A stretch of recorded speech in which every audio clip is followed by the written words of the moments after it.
dialed in to Bucks and Brews, you might hear something you can use. Like tips on your cash or tips on the suds. You're gonna want to use the smarts of these studs. Cause they know the brews, and they know the Bucks, and they know they can't help the stubborn fucks. So listen up, cause shit's not funny. And save yourself some beer money. Bucks and Brews.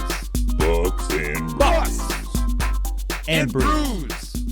Bucks and Brews.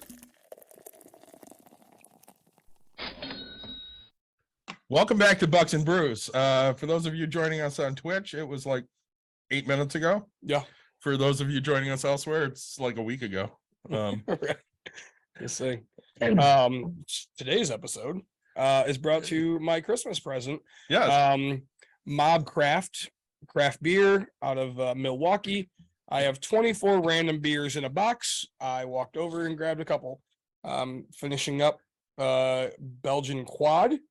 And my other ones, I grabbed a random Too Legit to Wit. It's a unfiltered Belgian style wit. I have fish fry rye, which sounds really great. Lager with caraway seeds. I'm gonna go Kerouac on your ass. So, and Milwaukee white chocolate milk stout. Oh, that sounds white chocolate vanilla, cocoa nibs, really and good. lactose. It's got Michigan on it, so you know it's a badass. So we'll see how much more I drink, but I think that's a good. Oh damn!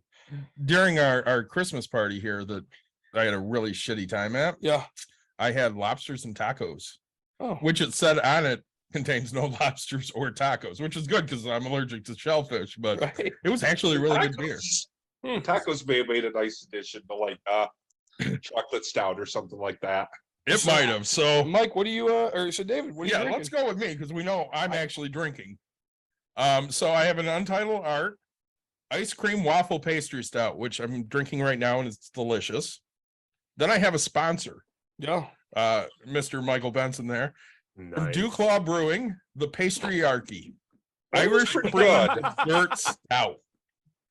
And I can't wait to try that. Destroy that, please. Absolutely. And then I am also sponsored by Nick's mom. I have a Mob Craft beer, Limonita Love, which is ale with lemon and lactose. So excited to try that too. Mike, I know what you have, but tell everybody. I mean, I'm still on the almost out of in this bottle, the City of Portage tap water, and that's pretty much it. With I don't think I'm gonna have any more popsicles tonight, but there might be occasional escapes from the camera view when deal with other business. That's all right. And Joe, Mike has a medical procedure tomorrow, so sometimes he has to run away. Literally Friday. run away. No, Friday. fair enough. Sorry, No, Friday. And Close say enough. back again from for another episode. He was brave enough to come back, so we're doing something right. Mr. Joe, what are you drinking? And I got another one that's another flavor in there that I might pop open in a minute. But right now I've got just a KBS espresso. Just so. Yeah, That's I a say KBS I didn't espresso. mind it. it wasn't. I like KBS as itself. Yeah, you do. And it's weird 'cause, like I love coffee in my beer, but yeah, I don't know. I mean, the espresso was just a little different for me. We went to So Grand ends up Rapids almost Brewing. being too coffee. It was like, remember going to what was it, the Hanger or whatever? Oh, yeah, that was Spain way at too one coffee. time, and Oh yeah. it was more like Can be there. licking coffee grounds Yeah. than I like that bean flicker from Odd Sides. That's good, too. Yeah. Really, really good coffee level. Yeah, We went to great. Grand Rapids Brewing after the drive game that we Yep. trooped at. And, my wife won a mug club there. Yep. So I'm like, you like the Polar Espresso? And she's like, what? I'm like, the Polar Espresso, you like it? She goes, are you sure? I'm like, yeah, I'm absolutely positive. So they bring it to her and, it's dark. And she goes, and she tastes it and she goes, oh yeah, I like this. Right. sure tastes exactly like coffee. It does. It's So, very little like beer. Mr. Joe, you and I both live in Ottawa County. We, in this past, week or two, have had a shit show happen. Why don't you kind of walk us through a little bit about what's going on? Yeah, and I mean, there's so many little facets, so many little angles, but the long and the short of it is, the county itself has been abandoned by both parties politically for a very long time. The Democrats didn't want to invest anywhere on this side of Lansing, and the Republicans saw us as an opportunity to be a money person, not much else. So there's no real on the ground organizing that's ever happened here over the last few decades. And that was a ripe opportunity for the far right MAGA faction of the Republicans to kind of sweep a takeover in the primary of last year. And that led to them winning the general, because that's generally what happens here. And there was no kind of event to wake up the population to realize that this could be a serious risk to taxpayer money specifically, but, you know, also to our reputation nationally. And those were things that I talked about when I was campaigning myself. But to be honest, the just a single seat on that board isn't going to change anything. So we really needed an event to wake up the community to what these folks are all about and how much damage they can do, not just to our county, but like frankly to our regional economy. And so like they got elected, they got swept into office, and they were very, very comfortable, and they were very cocky. And you know, depending on who you ask, if you ask me, I think they overplayed their hand. They did all the things that they were planning on doing, and they did them as brazenly and as horrifically and as quickly as possible. And it's had ramifications that they couldn't have anticipated, and ramifications that I kind of anticipated, but the degree is just beyond the scale that I could have thought. And at this point, I can tell you for certain that this is national news. And if people across the country haven't read it yet, I've already seen reporters talk to reporters in national outlets that are going to be publishing some pretty serious stories on this. Well, and so like the people that you're talking, what are they? I can't even think of their name. It's been a long day. Ottawa Impact. Ottawa Impact, right? And you know, they gosh, just as much as they wear their MAGA hats, they wear their Ottawa Impact shirt. And it's funny. So my daughter, I have a 7-year-old, goes to Jenison, El Puente, which is actually a very diverse school. And it's funny because Spanish immersion. Right. But we all know how much I love to wear like rainbow stuff in general. But I'm not like, as much as I'm a people person, don't come up and talk to me about your political stuff, because I don't want to talk about it. Like, I don't care if you support me or if you're like, if you're with me or against me, I don't really care.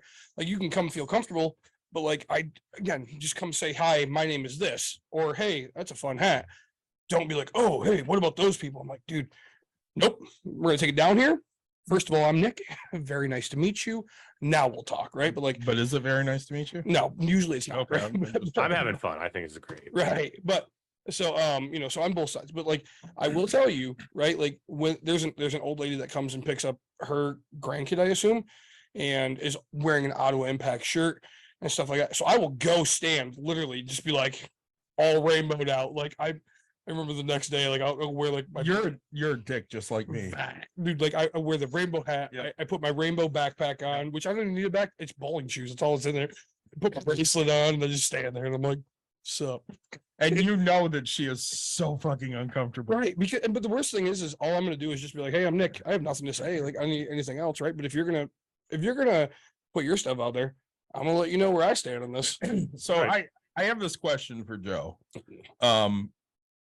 I felt when Roe versus Wade got overturned, it was, I mean, it's a bad thing, but I think it was a wake-up call for a lot of people to say, okay, the crazy people are taking over, and we kind of need to stop that. And then we have this election in Ottawa County where, like you said, if you had gotten elected in, it still would have been a shit show, because there are so many crazy idiots that got elected in. Was what happened in Ottawa, will it ultimately be a good thing because it's going to wake enough people up to say this is bullshit, we can't continue to go this way? Or are they going to do so much damage in the next 2-4 years that it's going to be hard to come back? So yeah, and I guess there's two questions there, because we haven't really established the damage they've already caused yet. So I want to talk about that in a second. But we're talking about a hypothetical world that doesn't exist because of stuff in the past that has happened that's locked that out, and then the world that we're in now. Hypothetically, if Ottawa Impact wasn't able to take control of this board, and we had the Republicans that were the incumbents there, you know, nominally centrist, but these are pretty right leaning when you look at the rest of the country. If they were still in control of that board, it's not like from a policy perspective things would be super drastically different today. Maybe down the road that's going to change, but they're at least having interactions with the people and talking to everybody. and they're part in for better for worse, being part of the political establishment at the local level in West Michigan. And this is kind of something you only know if you've been immersed in it. Means that you're both insulated from national level politics for structural reasons, like the city council in Holland, and until now the city or the council, the county commission, the board of commissioners, they had a policy of not talking about issues that they didn't have purview over. So if it wasn't under their discretion, they wouldn't talk about it. And so national level politics were kind of locked outside of the discussions. It meant they got a lot of stuff done locally. And, frankly, that's kind of what a lot of what Ottawa Impact is upset about. When it comes to the damage they've done already today, it's, pretty straightforward damage. It's them canceling contracts of competent civil servants that were the guy in charge of administering the county in a nonpartisan way. A thoroughly vetted man, had a $200,000 plus dollar a year contract, instantly canceled that contract, meant that it had to get paid out to him. And then they offered the new one to John Gibbs, who isn't just a political appointee. He was either calculated to try to make the Liberals really upset, which didn't really work. The general voter in Ottawa County is upset about the wasted tax money, but the Liberals aren't upset about like some sort of liberal conservative tiff. Or more likely, and this kind of drifts into the grift, you look at Byron Center, and their Kent County commissioner is Matt Kalman, rather. So that's John Gibbs's county commissioner in Kent County. Matt Kalman's brother is Joel Kalman. Joel Kalman is Joe Moss's business partner. Joe Moss is in charge of Ottawa Impact and the chair of the Ottawa County Board of Commissioners. And the law firm that they hired is Joel and Matt Kalman's uncles / and their cousins law firm there. So, I mean, it's all one really, really, really easy, obvious nepotistic grift. But it's going to take some time to unpack the details in ways that make sure that if there's legal ramifications, that those are faced in an adequate and a meaningful manner that brings those folks to justice. And, to be frankly, the best description I've heard about this entire situation from somebody, a good friend of mine, said that this very much reminds them of the political mirror of the plot to kidnap Governor Whitmer in terms of the lack of competency and the brazenness. So, I mean, and to put long story short, these guys cost us already over $1 million, hands down. They changed the motto and they have to change it on all the road signs. That's $500,000. Well, and I definitely want to get into the financial thing because we are a financial podcast. Yeah, That's right. But I guess my first question is it legal for Gibbs to be appointed to the position he's been appointed to, considering he lives in Kent County, not Ottawa County? So this is actually not uncommon, right? And Okay. honestly, as a taxpayer, I want my money going to the most competent civil servant administrator that's going to be able to run the county in the best way possible. And sometimes they are going to come from the neighboring county. Okay. That's not the issue with Gibbs. The issue with Gibbs, and primarily my issue with him, it's not just personal. It's bigger than that. This guy is a rank misogynist, right? This for a lot of reasons, this guy didn't get elected, but it's inarguable that one of the reasons he didn't get elected was because in college he took a lot of time and a lot of effort writing these papers, these blog posts about how giving women the right to vote is the biggest disaster in American history, and that women shouldn't be allowed to enter the workforce. Right. I say I want to kind of, for our viewers, and I know they're gonna, hopefully it gets national and does this thing, but I want to kind of walk back years ago, I guess, when I was a younger kid. Okay, so Holland has numbers, right? So like 16th Street, 17th, and all that. So what I remember back then, right? Like that was the ghetto of Holland back then, right? I mean, crime was happening, things were going bad. And then over the years, like Holland's been a very accepting community. People have come in. I mean, this whole area has changed to get and grow to where they became, right? I mean, you have more people coming into Gentex, right? Which is a very cultured area. I worked there for years.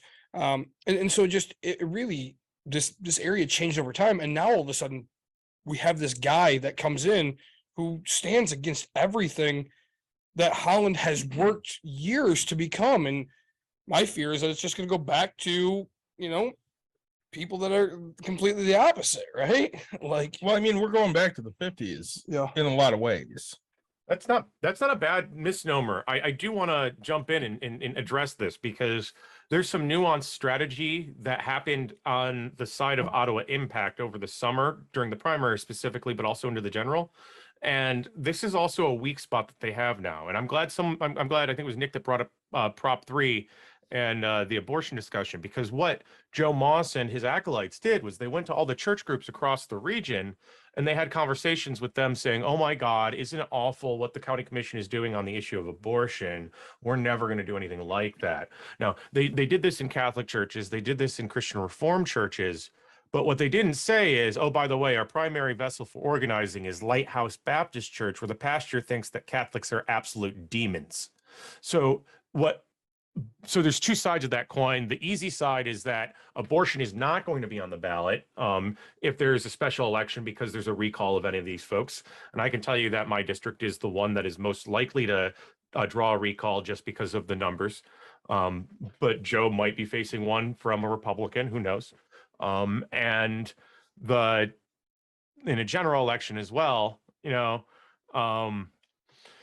there's not going to be abortion question on the ballot. So they're not going to be able to unify around that flag. Moreover, there's going to be serious conversations that are going to be had with the Conference of Bishops and the Chamber of Commerce about, the very thing that Nick said again.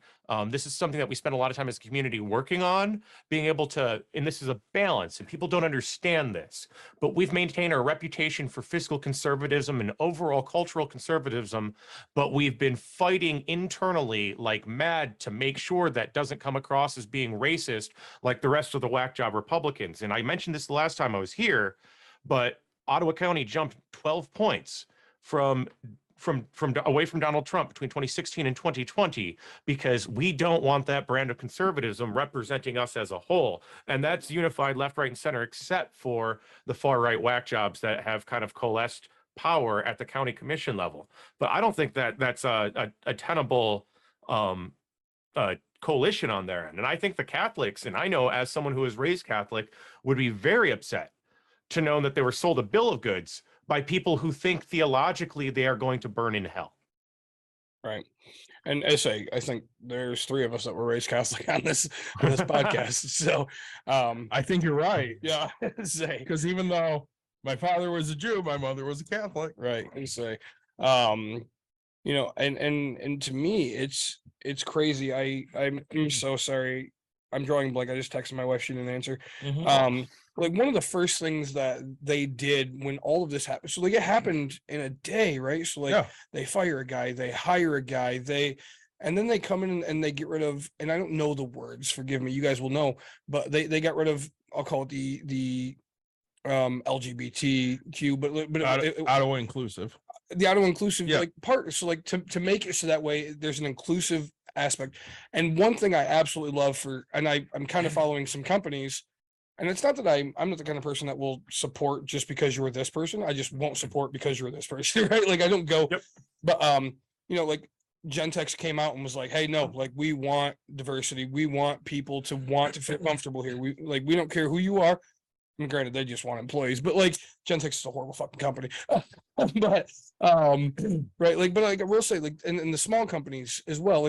And one thing, we all are fucking beer drinkers here. One thing we all agree upon is we make fun of all of the conservatives that go drink craft beer because we don't know a single craft brewery that doesn't fly a rainbow flag and doesn't talk about, hey, we don't care what color your skin is because our beer's a different fucking color and you drink it, right? Well, not only that, but I mean, you and I are fiscally conservative. Very much. But socially liberal. Very much. Mike is the same. And I would assume Joe is probably in that realm. Am I wrong? I don't like seeing tax dollars get lit in a furnace. It visceral feeling pisses me off. You wasted $200,000, and it's only been what, 6 months, maybe? So I'm gonna say this. I worked it's been 2 weeks. Oh, so it's per year. He gets $200,000 a year? Yeah. Oh shit. I work for a company. I wish I was that guy for 2 seconds. I work for a company that has merged with another company. Yeah. And we are the largest employer in Michigan. Okay.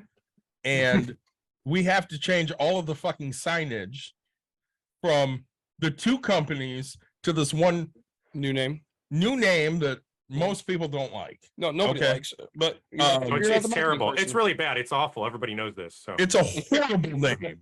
it's twat face. I think it was cornhole, but I didn't say that out loud. Anyways, nobody likes this name. I mean, they like the name. And I said at one point to people I work with, I'm like, why didn't they ask employees? And they go, well, they did. And they still came up with this. And I went, that's a horrible name. Oh, And, you know, at the end of the day, you look at some of these things and you're like, all right, well, I guess that, you know, you can go forward with this horrible name. That's fine. But again, I mean, you know, at the end of the day, the name doesn't mean anything. It's what are you getting out of the company?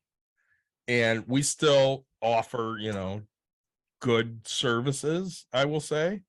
I mean, other than when you switch a plan at the beginning of the year, they terminate their employees because I didn't have coverage for oh wow 8 days this month. Oh yeah, they termed me because my wife called to get scheduled a surgery consult and they went, you have no insurance. And then I had therapy on Monday and she goes, you have no insurance. Tell you what, I don't have therapy until Wednesday, okay?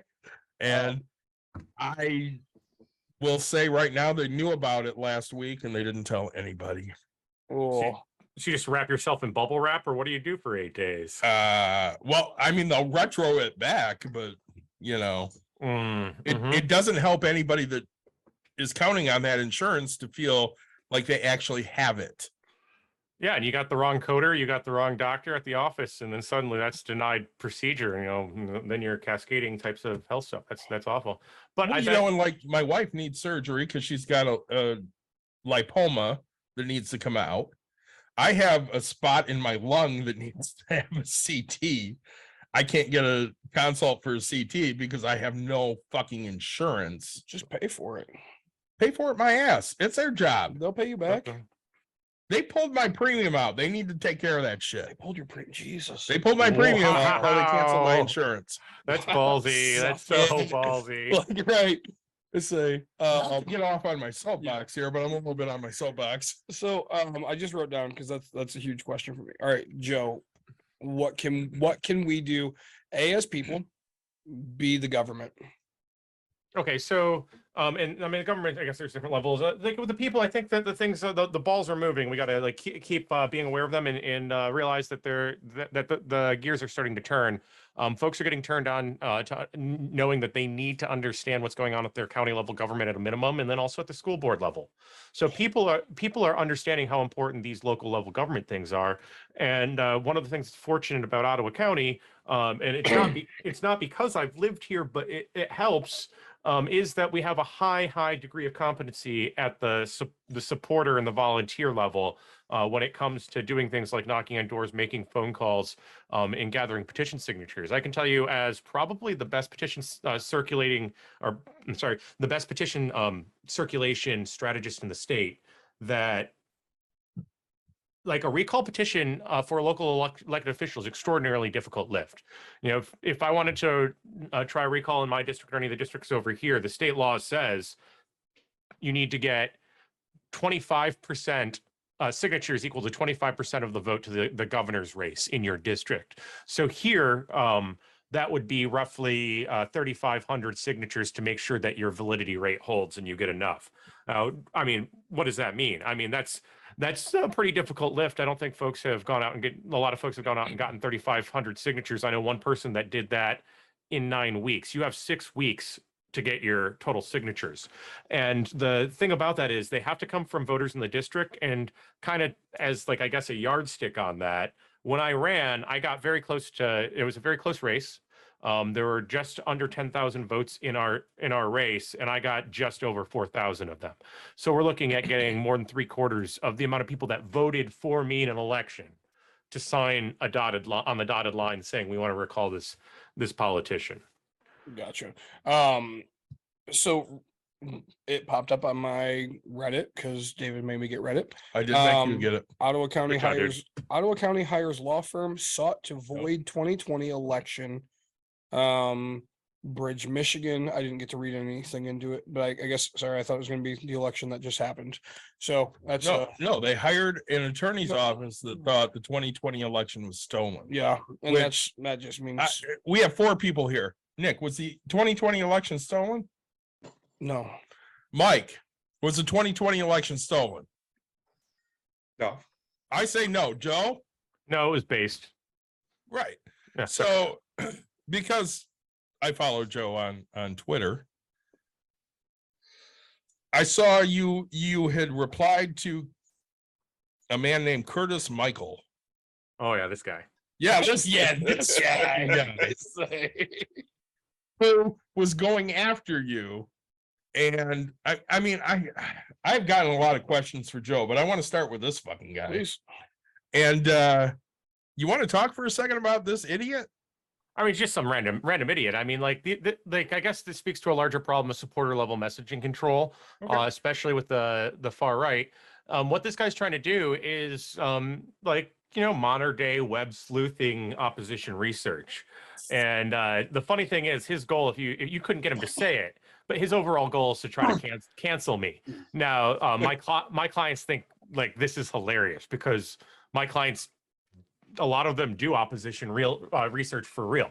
So that's what he's attempting to do here. And, you know, you see that those kinds of interactions in certain ways. And I think it's kind of funny that we started off before we went on the air talking about sports, because for a lot of these folks, that's the level of interaction. You can see a lot of mirror in the trash talk between like, you know, even us here when we're bantering back and forth about, you know, and for real though, the Lions next year's our year. But like the yeah.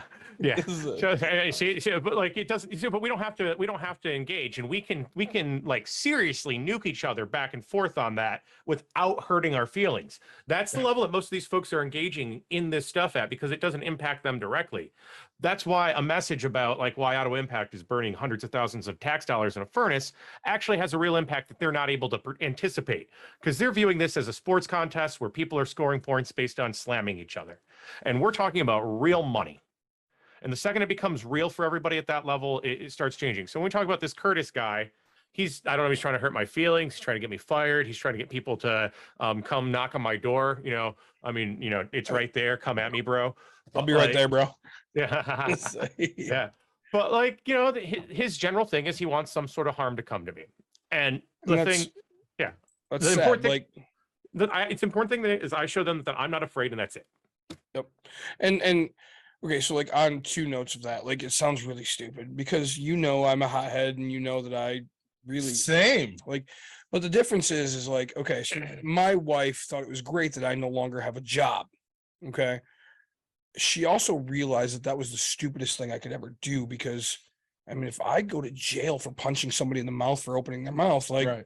I A, have enough money to get myself out, and B, like he doesn't give 2 shits. Like, you know, so and these people are at this point of like, you know, they'll go online and it's like, fool, you can be and keyboard warriors, they bother me, but they don't, because I'll never see them in life. If you say it to my face, like there's a whole different thing. Like again, if that guy showed up to you, if that guy showed up to your house, there's a whole different thing, right? Like now we have a full different problem. And the difference is like between all of us, right? Like we're not going to sit here and talk about death in the aspect, but like I'm going to handle the situation the way I see that it needs to be handled. Right? So like you came to me for a fight. I didn't come to you. I posted my opinions. You were opposite of my opinion.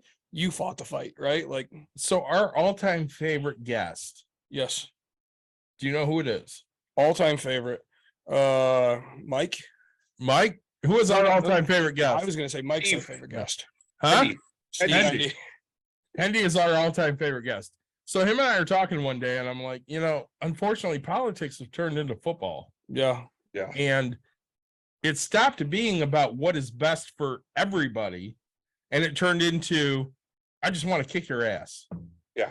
And I think that's where we are with I politics just now. want to win. It's Yeah. I don't care what the cost is. I just want to Well, win. and then it's funny because I said that analogy the other day. I was like, honestly, I feel like politics is roulette. You have the green that just they don't give two shits and like they just live their life, and you have red and black, right? Red and black are face. You have 49% chance whether and you're just picking a side, going, oh, I think this guy's gonna win, and I'm gonna talk so much trash, and then when you lose, like half of those people will be like, yeah, whatever, I don't really care that this person didn't win, but like it's the fun to like win, and when you win, you're like, yeah, we won, good job for us, like you and Try to. yeah, so it's called, my wife just answered, so diversity, equality, inclusive division, or office got closed down. It did. The That's includes inclusivity. Well, and the question is, will there be? Because of course, I go to things I've dealt with in the last year. Yeah, So I went to Holland Pride. you and I both. We had a booth at Holland Pride Yep. for break room therapy. Well, what will Holland Pride look like this year? I mean, Holland is fantastic city with a fantastic city government with people It that is. want people to feel welcome. I can say that. I can tell you that when it comes to the Office of Diversity, Equity, and Inclusion, this office was mostly privately funded, so it's not like they're saving us any tax dollars by getting rid of it. So don't believe them for a second when they try to say that nonsense. The important thing to them was setting a signal that it's not okay for white politicians to try to make life easier for people who are marginalized because of race. That's the entire point of eliminating. What I'm saying is eliminating the diversity department for the county. They eliminated the diversity department for the county to send a message. And I can tell you that message is absolutely clearly received by their supporters, because when we do talk about the replies that I see online, the stupid threats and the bad campaign research doesn't bother me that much. But knowing and getting reminded that my neighbors, some of them are absolutely not, and the vast majority of them are like the most wonderful people in the world. But some of these Ottawa Impact supporters hear the racist dog whistle clearly, and they're very, very happy to repeat the quiet part out loud. And I've seen comments online of a woman who I'm pretty sure works for the counties now, before Ottawa Impact took over, say very clearly that she was happy that they're getting rid of the diversity department, because that would clear up congestion on US 31. And that seems a little bit weird, but US 31 in Holland Township has some of the highest concentration of Asian and Latino Americans in the state of Michigan. I agree. Yeah, it's just a fact. It's a demographic. Right, fact. like, So out of the four of us that are on here right now, two of you motherfuckers are totally white. okay. I'm half white. Yeah. I know Joe is Latino. My mom. Yo, Yep. you're Latino? That's weird. I know. I mean, statistically probable in this place. So I think the important thing is that my grandmother never had wooden shoes when she was throwing them at me. Right. Say, Oh, Mine totally threw shoes at me. 100%. yeah, they were not I don't have to ask what the student is. It's fine. Right. It's like, It's David's- the worst thing that happened in my life was Dollar Shingles from Old Navy that just gave her more ammo. But, I know your grandma. She was yeah, awesome. She was great. But right, like I don't know. I said my wife is very worked up, and I wish she would hop on the podcast and talk, but she's I do not that kind too. of person. Because you guys would like talking to her way more than me. But I look at this, and to be able to fire somebody within 2 weeks, that's and blow $200,000. Like I'm not happy to say how much I've blown at a casino, but like it's nowhere near 200K just in a matter of 2 weeks, right? Like I've purchased things that make me wealth, that equal that, but like I don't understand how you're going to be a conservative, which means you conserve, right? Like, and you go and waste $200,000 because, oh, well, it was funded by this, right? Like that's the shit that gets me. Conservatives are not conservatives They're anymore. not anymore. And like, that's the weird thing to me. They Well, just do crazy shit. Yeah, these guys did not campaign on fiscal conservatism. No. Like, so And they haven't, right? Like in years, but it's kind of weird. But like, and it's weird because they'll support the Gen Texas who get free land of taxes and get tax deductions because they hire each employee. So the first thing McCarthy's House did Yep. was try to repeal the IRS agents that were yep. funded. Yep. And mind you, these IRS agents are funded because in the next 10 years, 60,000 or some ungodly number are going to retire. Yep. So We need people to replace them. Yep. And they need to get trained.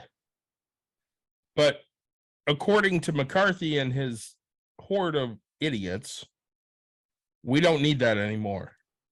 Well, saying that's And again, tax dollars pay for the things we get. so we talk about gambling, right? And statistics is a thing, right? Statistics is something that's out there. So if you have a thing that says, hey, at this point, people are retiring later in life because of this. It's not that, oh, hey, I know that Joe is retiring early, and so that means everybody else is financially smart and they're doing it. Like, no, the one guy out of the 60,000 is retiring early. The rest of them are probably actually going to work a little longer. So, like, move your statistics to be this thing. Understand that we're not sitting here planning, do a 10-year plan, but make it so that it's actually a smart 10-year plan, right? Like, and I don't know, that's the kind of things that bother me about these people is they're wasting so much money because Again, you and I know what we could do with money to help. I mean, look at how much money they're going to change in fucking advertising for their stupid motto. yeah, Again, I work for a company that changed their name. stupid motto. And every time I go someplace, I go, oh, that's got to change. I went to Ford Airport to fly out for our cruise. Yeah, I'm like, oh, that's a Spectrum Health. That shit's got to change Yep. because it's not Spectrum Health anymore. Yep. Every time I look, Dawn and I went to a chamber meeting at Grand Rapids Chamber. Yep. And there was a Spectrum Health thing. And I went, well, that's got to change. Yep. How much money are we spending on this? Well, I mean, but when you're merged, that's a thing that happens. Oh, But it's not okay, but could they have given it they to you? didn't merge. Right. Well, they didn't, right? They Like, didn't merge. They decided we're going to change the motto. and it's weird. So, like, and it's funny because Joe, I respect you for saying that it's not a personal thing, and I give you so much credit. But like, I find it a personal thing because I just can't stand Joe Gibbs and what he stands for, Oh my God, like he's as awful. a person, right? Like, so I give you respect for not for saying, hey, what I'm upset about is it's not a personal thing because, like, it's funny because my wife's like, hey, because she knows. So you said Joe Gibbs, but you meant do you meant John Gibbs? John Gibbs Yeah, my or bad. Joe Moss? Because Yeah, which John, is- yeah, say John Gibbs. two people. I just like Joe and bashing on him. But uh, just put them together, it's like- take them one but- person. Right. So like John Gibbs, and it's funny because my wife knows and you guys all know I vote Republican for some things. You do. There's people I actually support. And It's because you're a businessman. But she asked me, and she's like, and I was like, look, I tell you, guarantee I'm not voting for that guy because I don't like what he stands for, and I don't like who he is Yep. as a person. You like, I don't know. Everybody knows we talk about it. Like, I'm an asshole, you're an asshole, but we're each other's asshole. We are each other's asshole. Say, I mean, Dave would disagree with me on this, but I have voted for Fred Upton. In There you Yeah, go. I mean, Previously. he's barely Republican, even if you ask Republicans. Fine.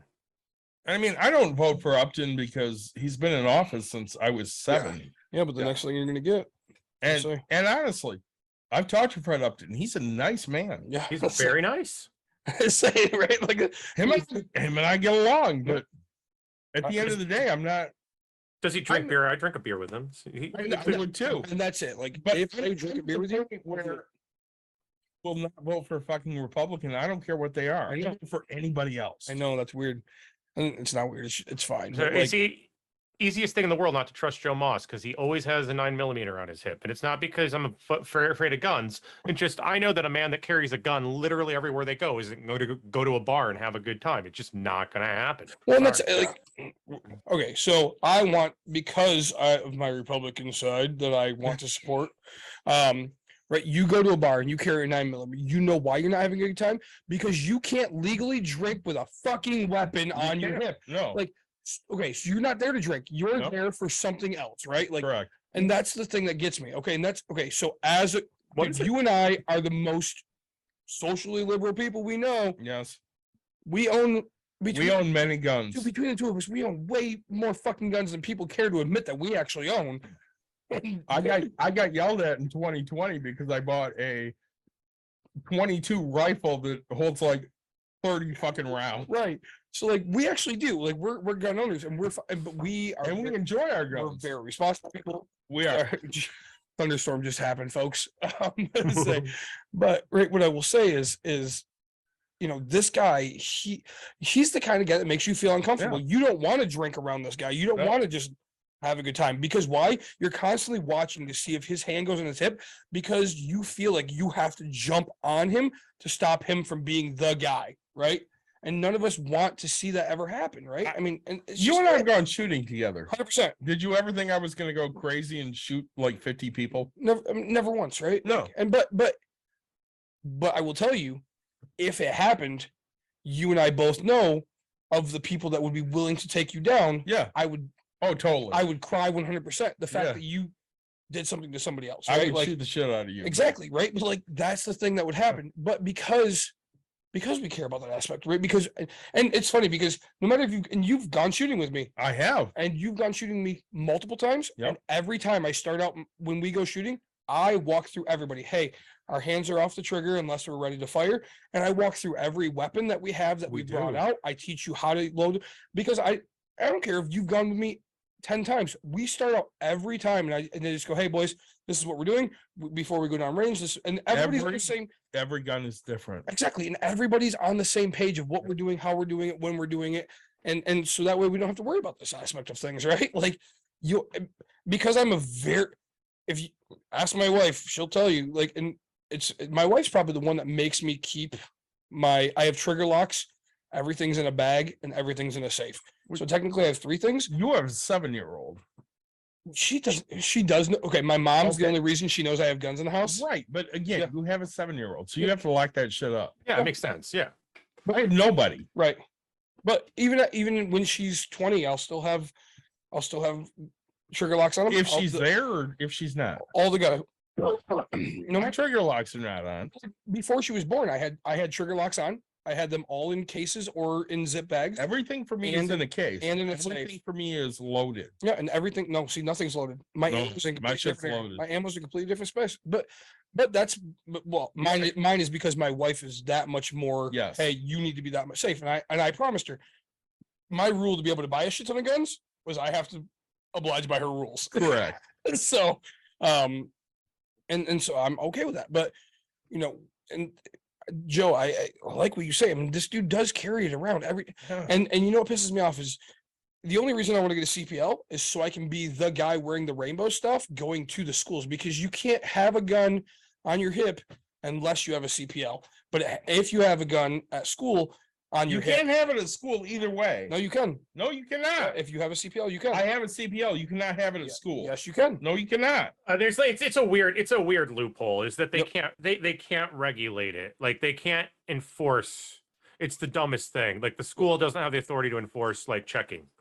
So, now if it's hidden, if your shirt goes over top of it, whatever, then you're failing what you are, and you could have everything. It's a felony at that point. My right. shit's in my car. But I'm saying, like, you can legally have it on you, and that's because if you remember the diesel tech shit, the guy that was just ape shit in Granville, him and all the people showed up to the school with guns and stuff, and I was like, I'm gonna put all my rainbow stuff on and show up with my gun and go, mine's shinier. Like we all know I have a couple very, very shiny 45s.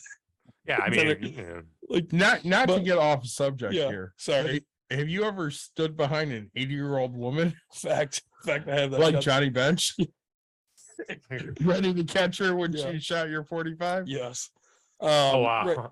I gotta interrupt for a second. 'Cause Yeah, I don't. please do, Joe. Go. I get on one level the chromed out 45, right? Like, but Please. like on the other end, like that, like a straight up matte black 1911 full tongue, like or full. It's funny, my Oh. 45 is 1911. Oh man, yeah, Sorry. yeah. No, it's a good. It's a good platform for a handgun. It's reliable. It's like probably one of the most field tested sidearms in the history of the United States. So, but This guy like. knows about guns.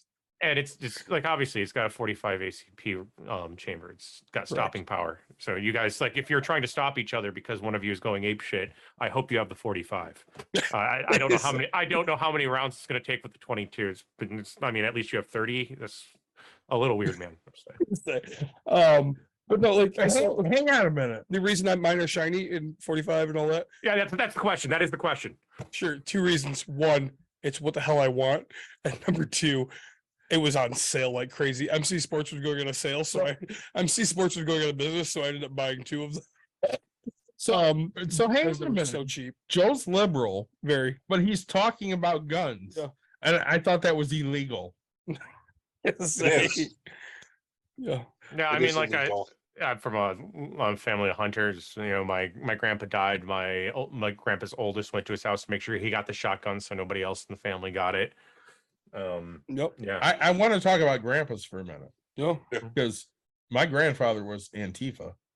Really? He landed on Normandy. Oh shit. Yeah. And then I saw a True- video true yesterday. Actually, that would be Antina. Okay. He had to have gone and landed in Italy. I don't. across Africa into Italy to be officially Antifa. Okay. Well, either way, he landed on Normandy. And then I watched a video yesterday of Joe talking about his 3 favorite Antifa people, 2 of them being his grandfathers. Yeah, I think if you participated in the war effort at any level in World War II, you're an Antifa member. So Oh, like, I would agree. Yeah, okay. it was But, like, it was more of a joke. But I did say killed literal Nazis, and now I want to Yes. clarify that J.R.R. Please do. Tolkien did not kill, like probably didn't actually kill with like literal Nazis. He definitely killed proto Nazis in the Somme when he was fighting World War I. World War One, correct. And he definitely murdered the shit out of some Nazis with words. That was a fact. Yes. That like absolutely happened. I was misspeaking when I misspoke. I wasn't reading what I was reading. I was trying to say my grandfather's killed Nazis because my grandfather's killed Nazis, and I'm very proud of that fact. He probably, I am J.R.R. too. Tolkien probably, like you said, helped ensure there were a fewer Nazis. Yep. And I mean, Because he like, killed the parents that could have, the dads who could have bred Nazis. yeah, I will say that a lot of the stormtroopers from World War I end up becoming members of the SA, the brown shirts, who were actually led by probably the first known gay politician. And obviously he was killed by Hitler sooner or later, Night of Long Knives there. And that's when Hitler split the SS off from the brown shirts. So like, and those were the people, if Tolkien killed anybody, it was the people that were going to later become the brown shirts and then the SS, which, I mean, if you're going to go for Nazis like that, you're bang for your buck. You might as well kill the ones that are going to become SS. I mean, we all can agree Inglourious Bastards was a great movie. Oh my But so Joe, my wife keeps wanting me. Okay, so I don't go because I know I'm a hothead. My wife wants me to keep going. To all of these board meetings, and she wants me to go. She wanted me to go Monday. I couldn't find out what the 9:00 a.m. was. Is it something that I need to go to? We need to go to as people. Like, what is your feeling upon this? So I think that there's a few different levels that you can participate. And I think that if you're versed in social media, I mean, like if you guys came on here and like you streamed it on YouTube, like into your stream and you paused whenever you needed to rip somebody apart, I think that would be pretty freaking cool. Not a lot of folks do that. It's a difficult type of stream to pull off, but like barring like mixing the brand in on it, like if you want to show up, just getting the body in the room is a big support, and especially if you can have a couple like people walk up to you expecting you're going to be like some sort of arch conservative dude that's going to talk to them about how important their specific type of Jesus is. Yeah, I mean, look at you, man. And so, Right. but like, yeah, like if you want to do that and like surprise a couple people, that's good. Like my feeling is keeping the folks that are saying the things that are mean on their heels is the most important part. So, I mean, like, I can go in there and be a firebrand like I was this past week. Yeah. But that's not always the correct tone. Sometimes there are other tones that even I need to hit. So. See, and you're smarter than me because I don't know how to do any other tone besides strict. I will tell you to go fuck yourself. I will call you straight out how it is. And right, like I don't know any other way. And I'm learning in my age that there's ways to talk to people. I have to ask myself, is it worth it to talk to people in a different way? Right. But there's a couple of people, again, the people that walk up to me just because I'm wearing a hat, they're like, oh, you should show up. And I'm like, and then all of a sudden they're like, well, Ottawa Impact, they're very aggressive. They'll gather around your car. And at that point, right, like, hey, if you want me there, I will be your bodyguard. Trust me, ain't nobody going to touch you in the parking lot, because if they do, I have no problem being your bodyguard, right? Back up, you're gonna back up, and I'm gonna walk you straight to your car, right? Like, oh, he pushed me. Yes, I did. I'll say it on camera. I'll say it this way. Like, this is exactly what I did. This is how I did it. This is like, I I will never perjure myself under oath, right? And I will never be mad about the decisions I've made, right? Because I think clearly, when I do these types of things. So, have you found that people will bully before, during, and after? I mean, so like I have not seen that happen at the Ottawa County Commission meetings. I have seen bullying happen at these types of things, and I've seen it happen in different events when it comes to like left right politics, and I've seen it happen when it comes to not left right but local, like pretty intense local housing politics. Like the bullying stuff happens. And I mean I think that one of the reasons we all get along really well is because like at different levels for different reasons, whatever it is, we've had to bully bullies. I've done it my entire life. I think it's fucking fun. I don't know why. Yeah, you and I love trolling. I can tell that about you. I don't. We pick fights just because we have nothing else to do on Tuesday. Yeah, that's right. My girlfriend's like just like gets so surprised when she hears me like make a political enter a political discussion or frame a political argument or see me write something like my speech this past Tuesday, because she's just like, you just don't talk like that aggressive ever.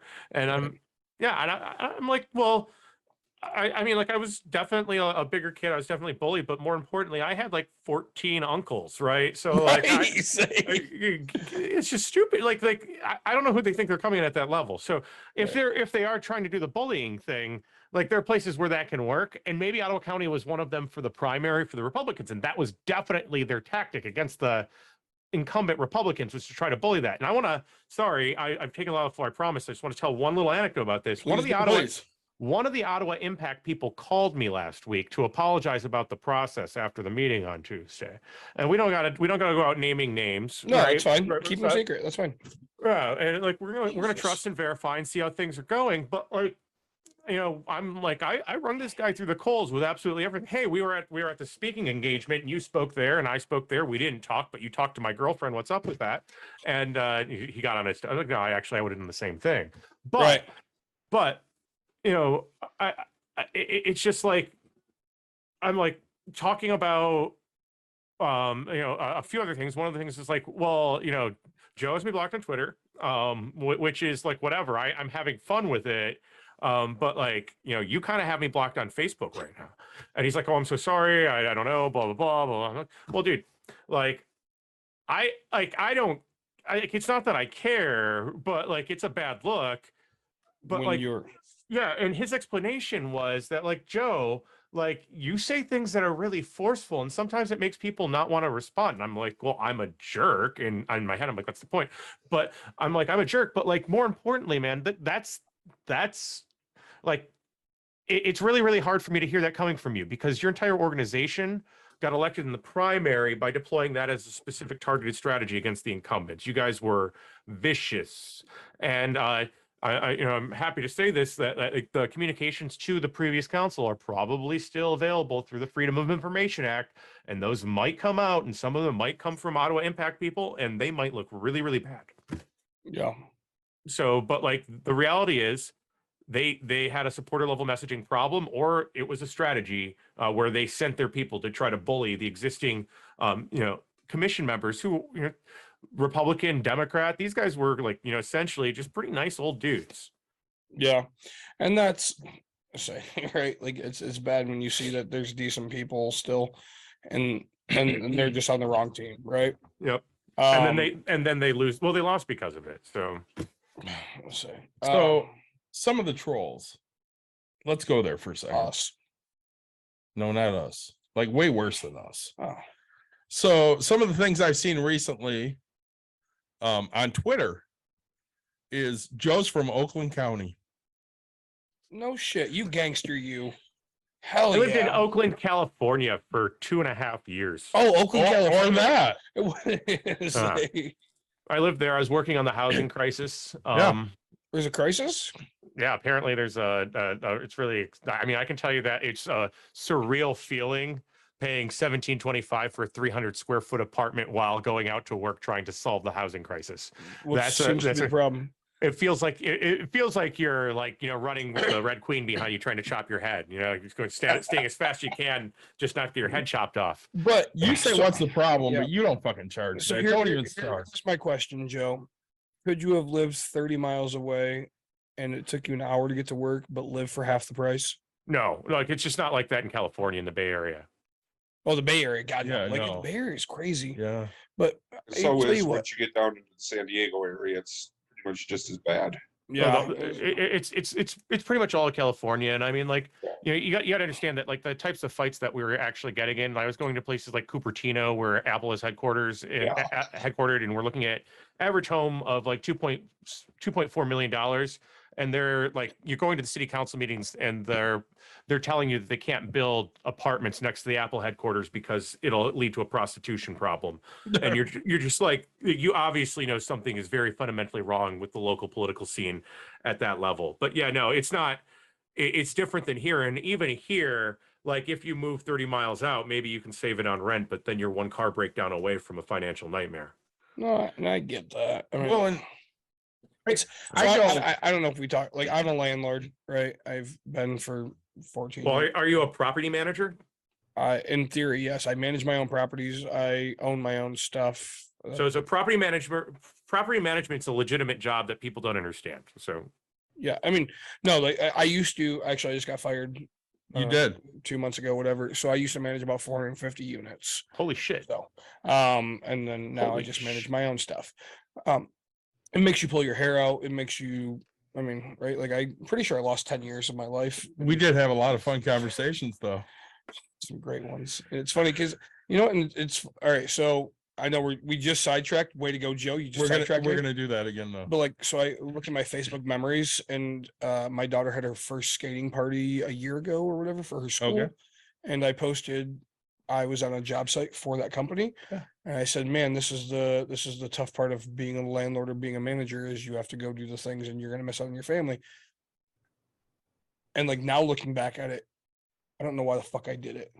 Right. Like I Right. would always choose my family versus doing that. But like I was Right. devoted to that sense because I thought that that would give me to the next level of different things. But But you thought it was a higher order of serving your family. Like, let's be very clear about that. Yeah, It was, right.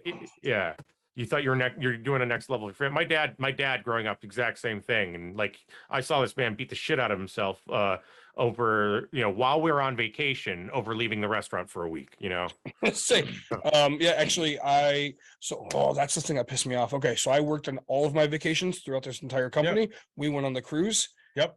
They didn't pay me for the week I went on my cruise because they said you've used your vacation. And I said I answered the fucking phone every single time you people needed me for all of the stuff except for this week that I was out of the country. In theory, I took 0 vacations. I answered emails. I did everything all the time. I can work from home, whether my home is here or whether it's in Florida or New York, or I was bowling nationals with my best friends doing Yeah. whatever and still getting shit done.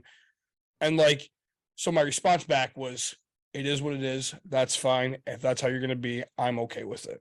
Right. Like, and that's just it. Right. Like, I don't care. Like, it's not about the money aspect. It's about the respect aspect to me. Right. Like, and you know, when we had our party, he's like, look, I know you don't need the money. I know you don't care about it. I know whatever, but like, this is where I have to be. And I was like, we're on the same page. It's the rest of your company that's not on the same page. Like, you know, and so, you know, and okay, so like I tell you what, that's my problem with liberals is the fact that I tell them I'm a landlord and I say rents aren't that high and stuff like that, and I back my own bit, and they just rip on it, and I'm like, you're not worth my time. Again, I'm a liberal. Yeah, but I like, understand where you're coming from. exactly. But like you and I have had millions of people on Facebook that will. You can't deal with the fucking people. The people on Facebook. It's Joes. It's the Joes of the Facebook.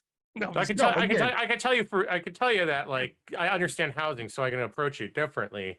You know, like my issue isn't ostensibly like against landlords. I think that's a fairly socialist position, being 100%. Again, I will say anti-landlord stuff. I will repeat anti-landlord slogans at times, just out of convenience. But my problem is with landlords that show up to block additional housing, especially multifamily housing, especially apartments.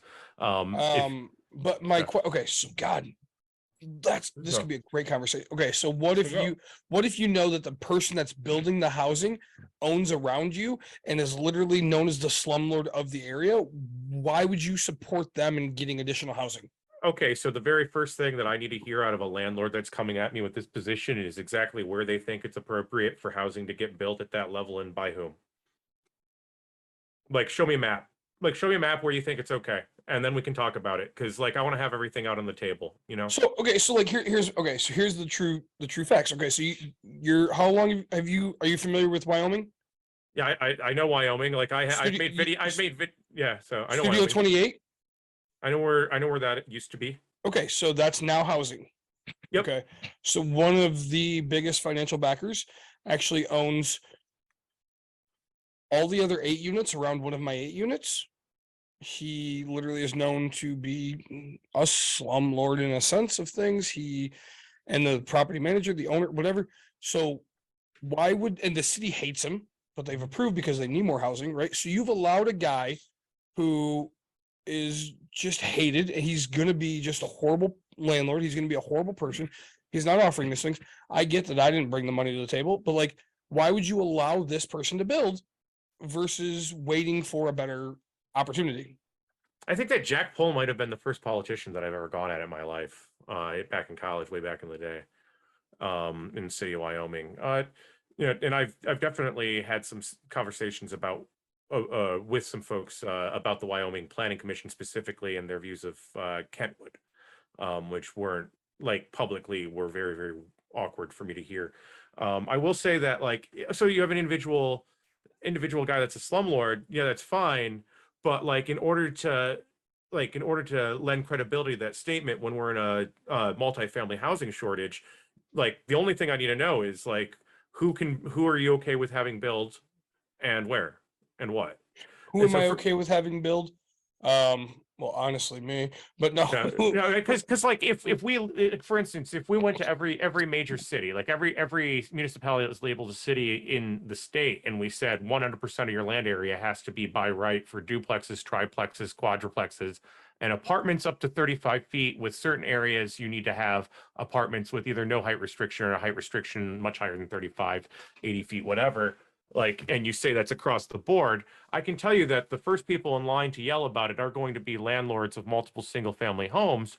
But the reality of the reality, yeah, absolutely, in every municipality. But the reality of the impact is going to be the apartments actually get built in a kind of spread out way, and they kind of get mixed in with everything. Well, see, and it's weird, I guess, because like, and that's what separates me from those people is the fact that, dude, I want you to build the newest and the best because you're going to get the highest price for the time being, and I'm going to be lower than you, right? But my brain is literally just about the purchase. It's not about the whatever. And so I guess I could. It's funny because I never look at things from. I'm so glad you said that because I never look at things from that aspect of things, because my income is going to stay. Like, I'm very confident and very. Liberals are not going to come at you with supply and demand. That's not their gut instinct argument. Like, do you catch that? I'm sorry. Liberals are not going to come at you with a supply and demand argument instinctively. That's not their bread and butter. It's financial. That's all it is. Yeah, and so for me, this is a supply and demand issue when it comes to the housing market. And just build the houses next to the jobs, man. Just let the folks build it. And one of the miracle things about Grand Rapids is the multifamily housing and those old Victorians on Heritage Hill. Like, holy crap, you packed eight units in there? That's amazing. That's illegal in most cities. Most cities, that's illegal, and not because of fire codes or any real safety reasons, but because people just don't want. They think that renters are bad people. So, and I'm sure it's difficult to find great renters, but once you find those great renters, how much do you value them? I've never once met a liberal that said it's hard to find a great renter. Like, dude, Joe, we could be more friends than you think we're going to be friends. Like, that's because you're more liberal than you want to admit. Respect the I will say, this guy's talking. I will Holy think shit balls. I will think that the threshold for greatness for us is going to be, we're going to have a different disagreement about that level. So, but no, so like, all right, so I have an average of about 8 years turnover.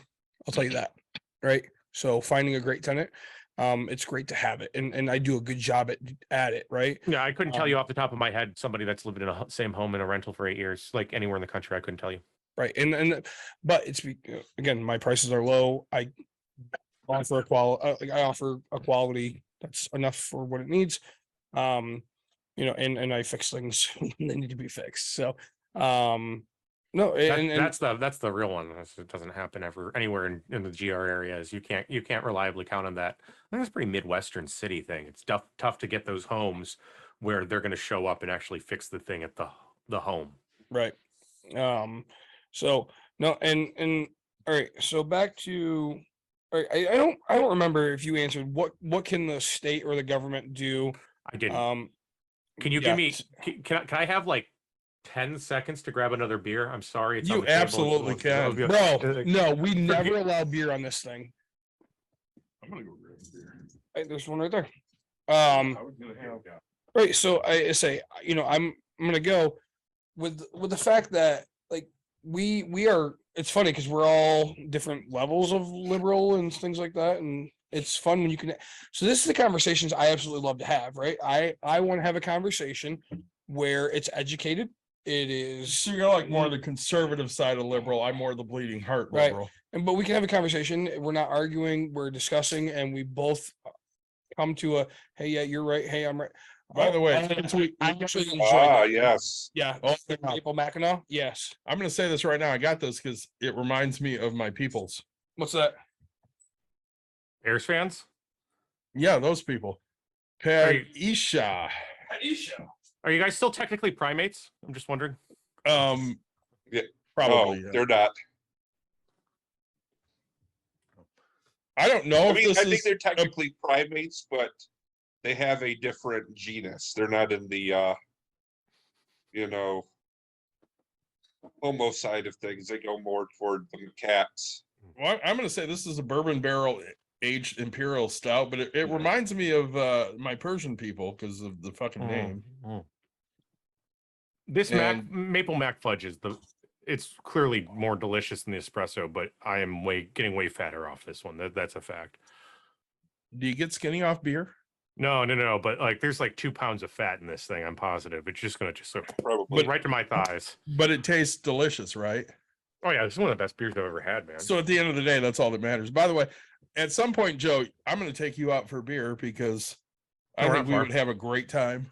Never gonna do that. I think that's right.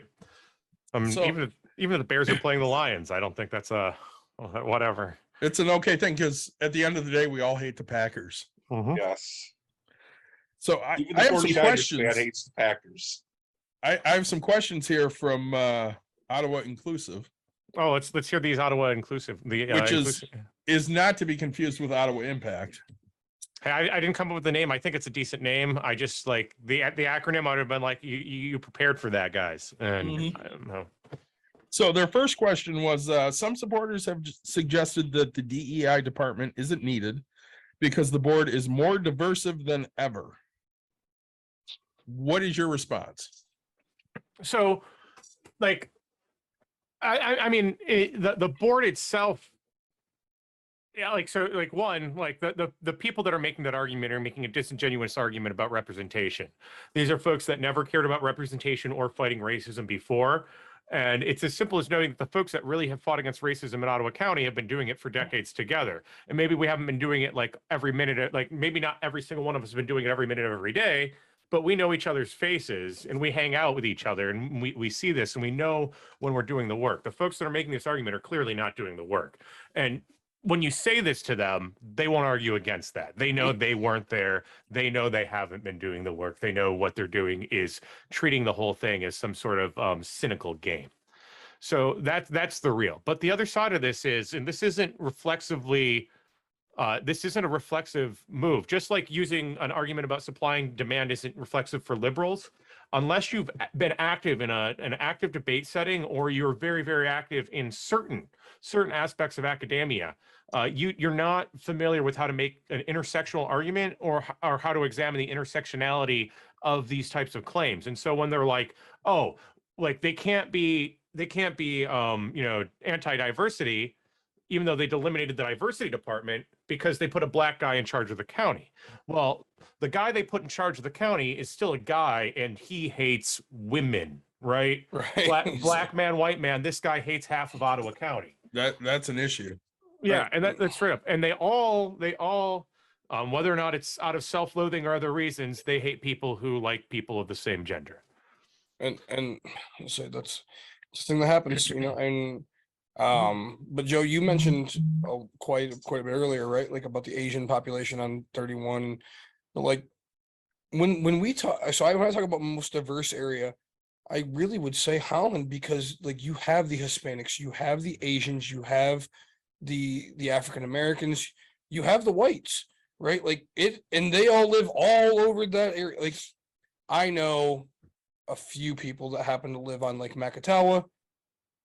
I say Kirk Cousins lives. He built a house on the other side, but like, I mean, I think he's in Allegan County. Yeah. What's that? I think Kirk Cousins is in Allegan County. I don't want to be a jerk. Is he on that side? I think he is. Yeah. I didn't know. Like, I thought Lake Macatawa was all Holland. So no, like the south side, like so Holland is Ottawa County. You're correct. Holland is Ottawa County and Allegan County. It's split. Oh, really? Okay, yeah. So he's on the. I don't know. I just want to say I do not like Kirk Cousins. Let's say he just bought a golf course. No. He just bought a golf course. You know how much easier it would. You know how much easier it would be to like the Vikings, or at least think they're okay if he didn't exist. Just like I totally agree. I was a huge Spartan fan though. So Yeah, but fuck that guy. let's say, I don't know much about the guy, so I don't really care. It's funny. I just say the older I get, the more I'm getting out of sports, and as you can tell, because I'm talking trash about my own Lions. It just takes one Super Bowl, man. It takes one Super Bowl. Dude, I'm gonna tell you one playoff. Okay, it took 108 years for my team to win a World Series. Well, I don't have that fucking long to live, okay, bud? I didn't either. I was born in 77. It only took me like 39 years. Yeah, say, but what I say, You're not 39 yet. but I guess what I'm saying is like in that area, okay, so Holland is the most diverse. Like you will find, I worked at Steelcase, right? I don't think I worked with a single Asian. I went out to Kenco, which was working for Meade Johnson out in Holland. I worked with Asians. I worked with African Americans and whites. I don't think I worked with too many Hispanic. Well, actually, I did. I worked with Hispanic. Like that was like, and you walk into a place and you have all of these different nationalities and races, and that's what Holland became, was just so much of an inclusive thing where everybody just mingled, man. Nobody gave two shits what you did, right? Like, we all drank a beer at the bar, and you look down and you're just like, cool, a bunch of people drinking beer. Well, not Joe Moss. Right. And say, Well, again, I drink water. Well, maybe he drinks water. I don't know. I think Saugatuck's Allegan. Yep, it is. No, Kirk Cousins, that golf course is Allegan County. Like I just know that because like I saw that, and then the reason I know that is because MLive put out it's got to be Audra Gamble. It had to be. I can go back and look. But MLive put out a story saying this like about the golf course getting sold, and they're like, and the new owner is Kurt and whatever Cousins, and I'm like, but you don't say who that is. And I looked, and it was obviously, but they didn't say who it was, and I'm just like, well, the funny thing is so he bought the golf course, not the pro shop / restaurant. Yep. So AKA what? Yeah. So AKA hang on. Yep. He bought the course, but not the pro shop or the he restaurant. bought the land. Basically, the physical property of the court. Yep. What the hell kind of sense does that make? You buy the land so that way you don't have to sell it off because Okay. currently developers will pay shit tons of money for it. So It's a long-term investment or a tax write-off. You take your pick. That's But like exactly it. it's got to be a tax write-off. You just like throw $1 million into whatever you want it. cool. Like, hey, you and your wife don't have to worry about whatever. We now own a shit ton of land that will, when you die, we'll just sell off the land and you won't remember that it was a golf course. His alternative was that he had to pay taxes on making that money, so he might as Yep. well put it in land. I'm gonna say right now he's a top 25, maybe a top 30 quarterback. No, everybody didn't you just see the meme that says he's a Hall of Fame quarterback? Hall of Fame, my ass. He's a top 25, maybe top 30 quarterback. Light him up. Time? No, in the league right fucking now. He is not a Hall of Fame quarterback. I could think of 25 quarterbacks right now that I would rather have than Kirk fucking Cousins. He's not even the best living quarterback that's from Holland Christian. Probably not. Go on, Statistically, it's I'll unlikely. listen. I don't know. I don't have any specific He's knowledge. like- I'm just statistically, it's unlikely. I would agree with Joe right now. Statistically, it's unlikely. I'm like, wait, who is this? I don't know. I'm going on to another question because Go I ahead, have please. questions. Please do. So many people don't understand why replacing the previous county slogan is a big deal. What do you think the message is? Well, I mean, like, it's a very, very simple thing. The previous message was where you belong, and it's saying you don't belong here. Like, and this is an inversion of a very old racist trope that's very, very well known to everybody in the country. And it's you ain't from here, is you, right? Like, it's an otherization of people. Now, the question at that point becomes who does and doesn't belong?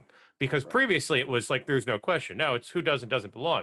Now, their argument is that freedom implies everybody. And if you ask Sylvia Rhodey, who is the biggest lackey of Joe Moss on the commission, when the rats flee the ship, she's going to be the one rat that decides to spin in a circle on it.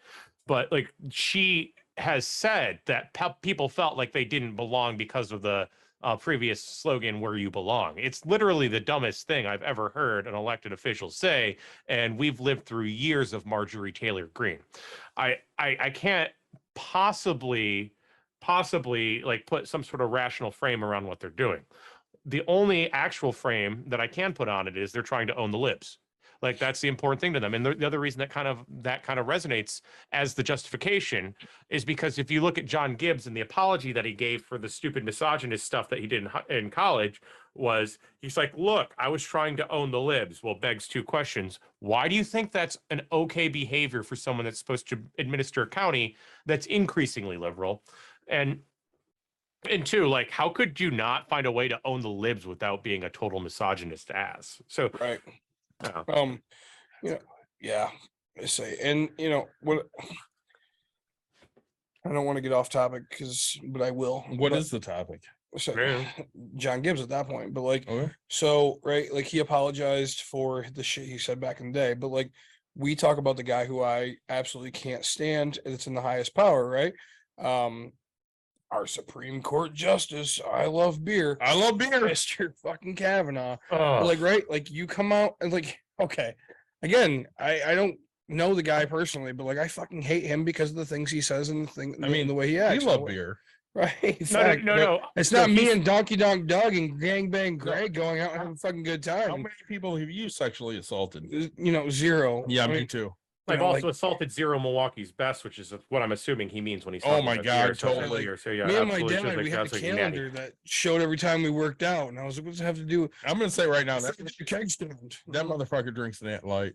No, Oh no. I'm just saying. That's what Is he it that fucking light or drinks. is it that ice? say, oh, dude, it probably is Natty Ice. Natty Ice. It's ice. It's ice. Yeah. Oh, dude, I can see that. But like, right, like, and so when you show up and you're talking about this, so like, okay, so it's funny because David and I had this talk years ago, and he probably doesn't remember it in a sense, but like, your past is still your fucking past, and it's also your present. You can apologize for what the fuck you did, but it doesn't change anything. I'm a new person. No, you're a fucking person that realized that you fucked up, but you still fucked up and you did stupid shit, which means you have the potential to do that same stupid shit. We've drank and said stupid shit I say stupid shit all the time. all the fucking time. What? Not yet. So previously, Joe has spoken previously on the economic impact of diversity. What is his opinion on this? Yeah. I mean, so this is pretty simple. Like, what types of chairs are you all sitting in? I see there's like an actual couch up behind Michael, but like talking about. It's like Mike. I mean, Mike has a couch. Nick and I have very green chairs that look like money. Do you Is that need- why we got him green? That's why I got him green, because they look like money. And we do a financial podcast. Well, I'll turn to the side so people can see. Yeah. Oh, cool. Oh, that's Green. a cute little Art Deco type thing. That's interesting. They're not comfortable for 4 hours that we've been going on. They're No, not. my chair sucks. It's bad. I get like backaches. I'm kind of in the market for a new one, but I do know that like if you're a huge tech company in Silicon Valley, the chairs that you're going to get probably are going to come from Grand Rapids or Holland, West Michigan. I know that Herman Miller, steel case. Yeah.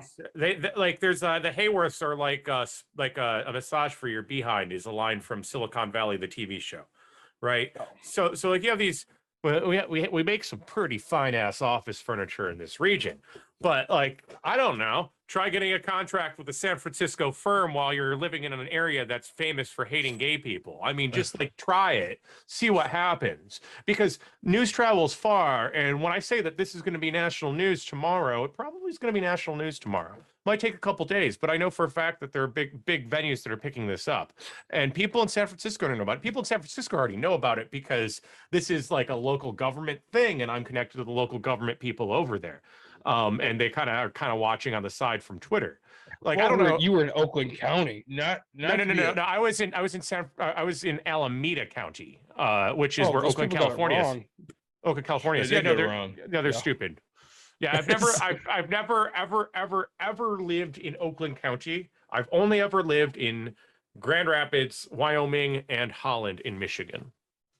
Yeah, but I don't know, Oakland County. They texted and they said, "Oh my God, Joe lives in Oakland County and he is not a Western Michigan person." Are they trying to say that I'm?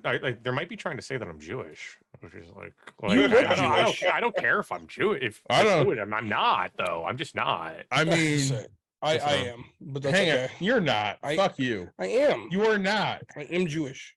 The only person on this podcast, the four of us, that might qualify as Jewish is this asshole right here. No. No. What do you mean no? Go on. Anyway, now you're telling me my religion. My, There you go. my entire father's side is Jewish. Yeah. What are you? A person that celebrates holidays. Fuck you. You are not Jewish, Anyway, asshole. go on. I look a bit like Jesus, so I can see that. I can see that. My grandma thought I was Jesus when she was on her deathbed. That's her. I'm telling you right Wait. now. I want Shh. I have to hear this. For real? Yeah, that's a real thing that happened. Like Dude. grandma Spaulding. My grandma Martinez is still with us. My grandma Spaulding thought I was Jesus for a minute, but she wasn't like completely out of it. Like, oh no, it's Joey. She's like, oh okay. But okay, so she wasn't like the happiest person to see Jesus. Oh, she was super happy that Jesus was coming for this. So this lady was Omega Catholic. Yeah, that's what I'm saying. Like That's how I know Grandpa would take the gun off Joe Moss's hip and shove it down his neck. You know, Right, just like- yeah. That's So- what Grandpa would do. right. I watched the video that Joe had the other day. Yes, that you sent And- it to me, I did. I sent it to you. Joe. I watched your video. And Your 2 minutes of fame. he invoked Jesus in that video. Yeah, I mentioned Jesus. He was brought up. You did. Which was I laughed my ass off right Yeah. there. Joe Moss's brother. This guy's brother shows up at a meeting and he's speaking for Sylvia Rhodey, the last rat in the ship. And he's just like goes through this incoherent nonsense rant, and it's a bunch of cocky thank you for showing us that you guys showed us what fascism really is. Thank you for showing us like real tyranny. So we now know it exists.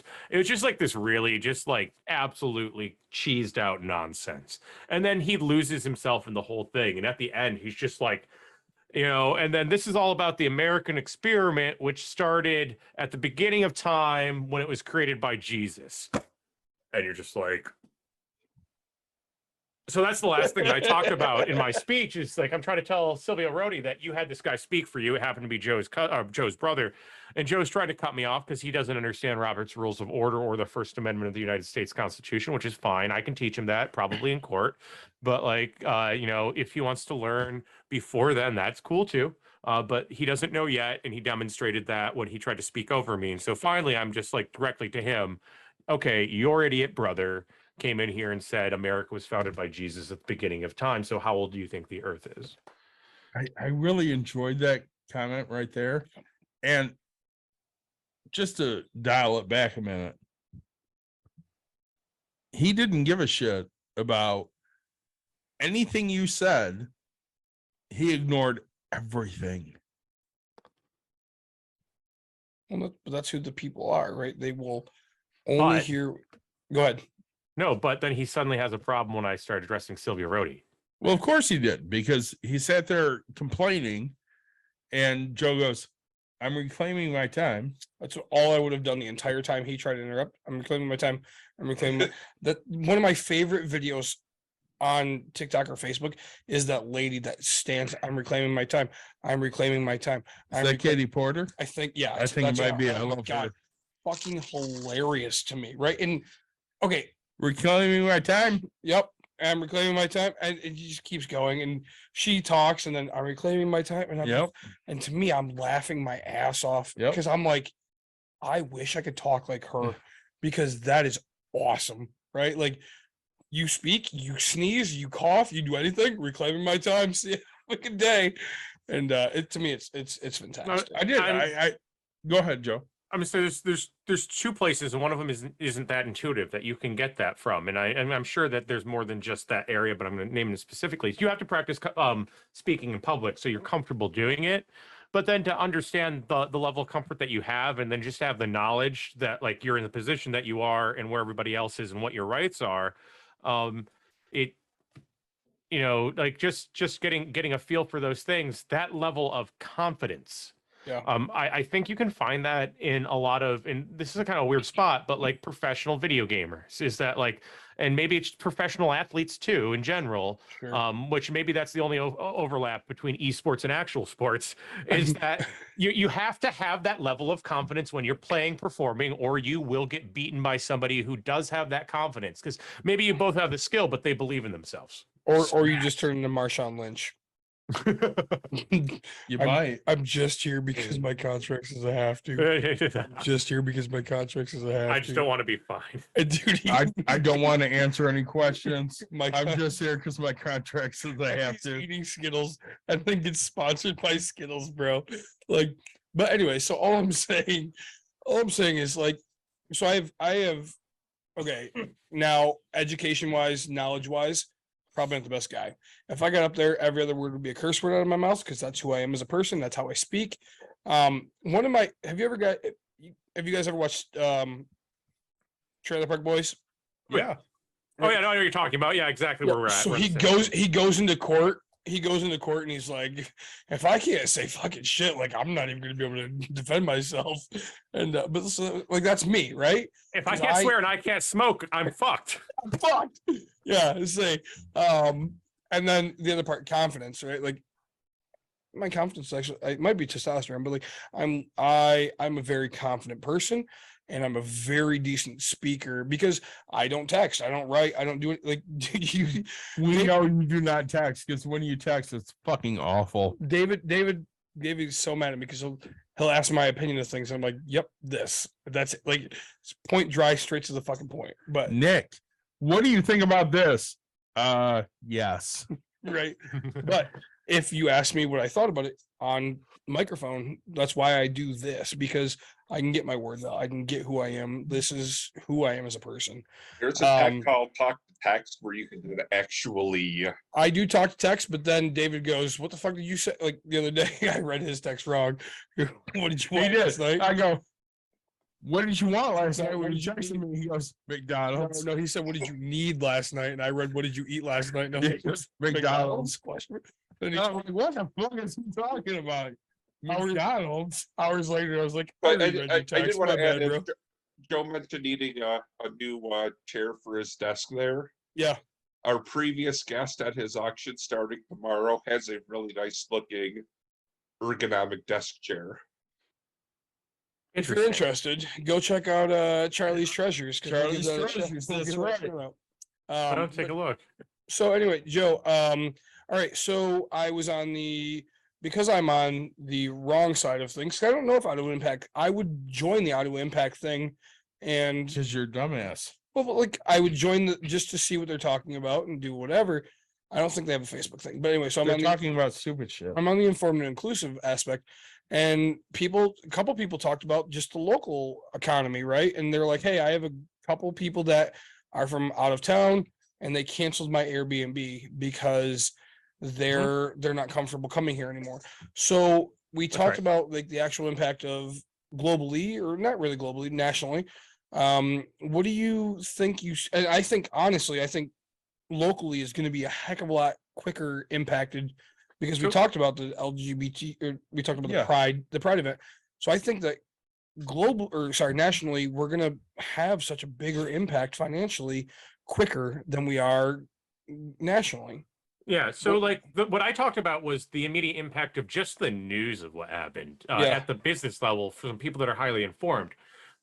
The two things that drive our economy here are tourism and talent. The talent comes to new industry, right? We're talking about the manufacturing industry of the future. We're talking about battery type stuff, the stuff that Gretchen Whitmer, like her, hate her, whatever, she's been delivering some serious battery manufacturing level jobs. That's been like our hotbed is we want to be the physical manufacturing aspect of the tech future of this country, of the world, which I think that's kind of cool. And locally, that's been something that's been driving us, but like that's like in order for that to happen, we need to pull folks in with engineering degrees, which means we need to be a welcoming place for a diverse set of folks from across the planet, really, and especially Asian and South Asians who are moving here to fill a lot of those roles, and they have been for years.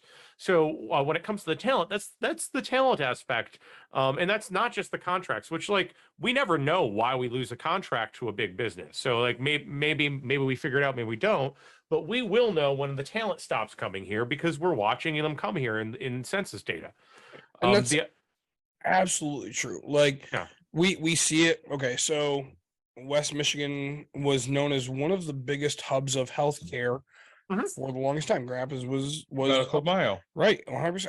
And so there's a okay. So we had a problem with not getting enough doctors. So we actually reached out to different countries and said we want your best and your brightest of doctors, so that way they can be the best at what they do.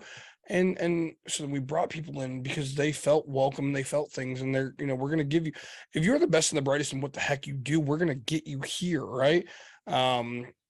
Because we're American, we'll pay for anything we want. But I mean, as you're saying, like engineers, I mean, we have LG, which people don't realize how big LG actually is. Most people, if you ask them, hey, what does LG make? They're going to say a TV, maybe refrigerator, right? Like, dude, the LG plant that we have in Holland is absolutely just beyond par, right? Like we are the number one battery producer for LG and what they're doing. So, and that's the entire supply chain is getting completely Americanized. We're making lithium in Nevada and California. Yep. So like, we're onshoring literally, like as much as we offshored all of the automobile manufacturing, we're onshoring. I'm so sorry to interrupt you. Keep going. No, please. Say, and that's what I'm finding is, and okay, so things I get jelly over, right, is I'm actually a nerd in the fact that I love, so we were in a place called Holly and the train is literally steps away, right? And so I'm watching trains and I'm looking at my kid and I was like, look straight through the little things. You're going to see cars going by. That's iron ore. That's this. And she's like, oh, what's iron? And I was like, look, you ever seen a barge? Remember we were in Saugatuck, or sorry, not Saugatuck. We were in South Haven, and like the big barge went through, and she's like, yeah, big boat. And I was like, yep, cool. They dropped that off. And I'm teaching her these things because I'm like, I look at the bottom and then you go to the top, right? Like the bottom people are literally where it makes it happen. Like my uncle works in Nevada. He's a miner and he mines. And so I'm sitting here going, I don't know this uncle. David, he's my drunk uncle. It's great. That's a good name, but I don't know. Yeah, no, you haven't met him. But like, right, like, so I'm like, hey, this is what he literally mines this. He puts it in this bucket. It goes on this into a truck and then goes onto a boat, and they do it 1,000 times, and 1,000 times turns into 100,000, 100,000, then goes across the ocean.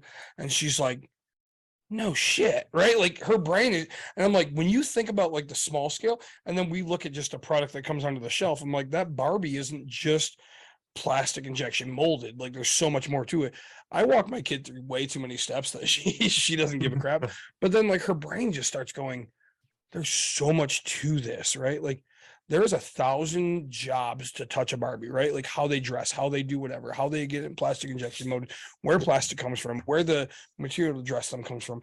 And like, this is how I make my kid think, because I want her to be smarter than me, because I'm dumb as shit. Like, you are dumb as shit. I am very much, like, but I learned to listen, right? And like listening's you have 2 ears, 1 mouth. And as much as I talk and you guys talk about it, that's for a reason. Yeah. Like, and so you listen twice as much as you talk. But I don't. I talk 3 times as much as I live. You do. I got feedback earlier going, "God, the guy with the beard never shuts up."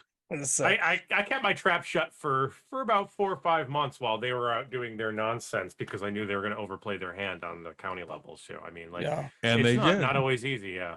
Did you see this John Gibbs shit coming? So I did not see John Gibbs specifically, but I knew they were going to put a sycophant in that specific position, and they were going to oust the old person, and it was going to cost us at least $500,000. I didn't think it was going to cost us $500,000, and they were going to put a rank misogynist in. Right. Like, it wasn't going to be that obvious. Like that's a, and like, what's the difference really, except for the own the libs value on that? So like, yeah, whatever. And I guess I just really, really briefly, the other aspect of our economy is tourism. Yep. Huge. Yeah. And like, when you're at a place where like we're increasingly welcome and everybody, it's not just West Michigan that's getting increasingly liberal. Like, the country's getting increasingly liberal. Which sucks. On social What do you mean, which issues. sucks? On social issues, like specifically, like the conservative liberal discussion on economics doesn't exist anymore in this country because of the MAGAs, and the Republicans' inability to fight them off. There's no fiscal conservatism discussion in politics in America today. There isn't. Sorry. So, David, I mean, your mom's here, stuff like that. Like, I know you don't love your dad and his family aspect, but like, your best friend, he lives not too far away. Yeah. Like, my best friend lives in Houston, Texas. Okay. Okay. So I would assume he's very liberal. it's funny. Yes, very much.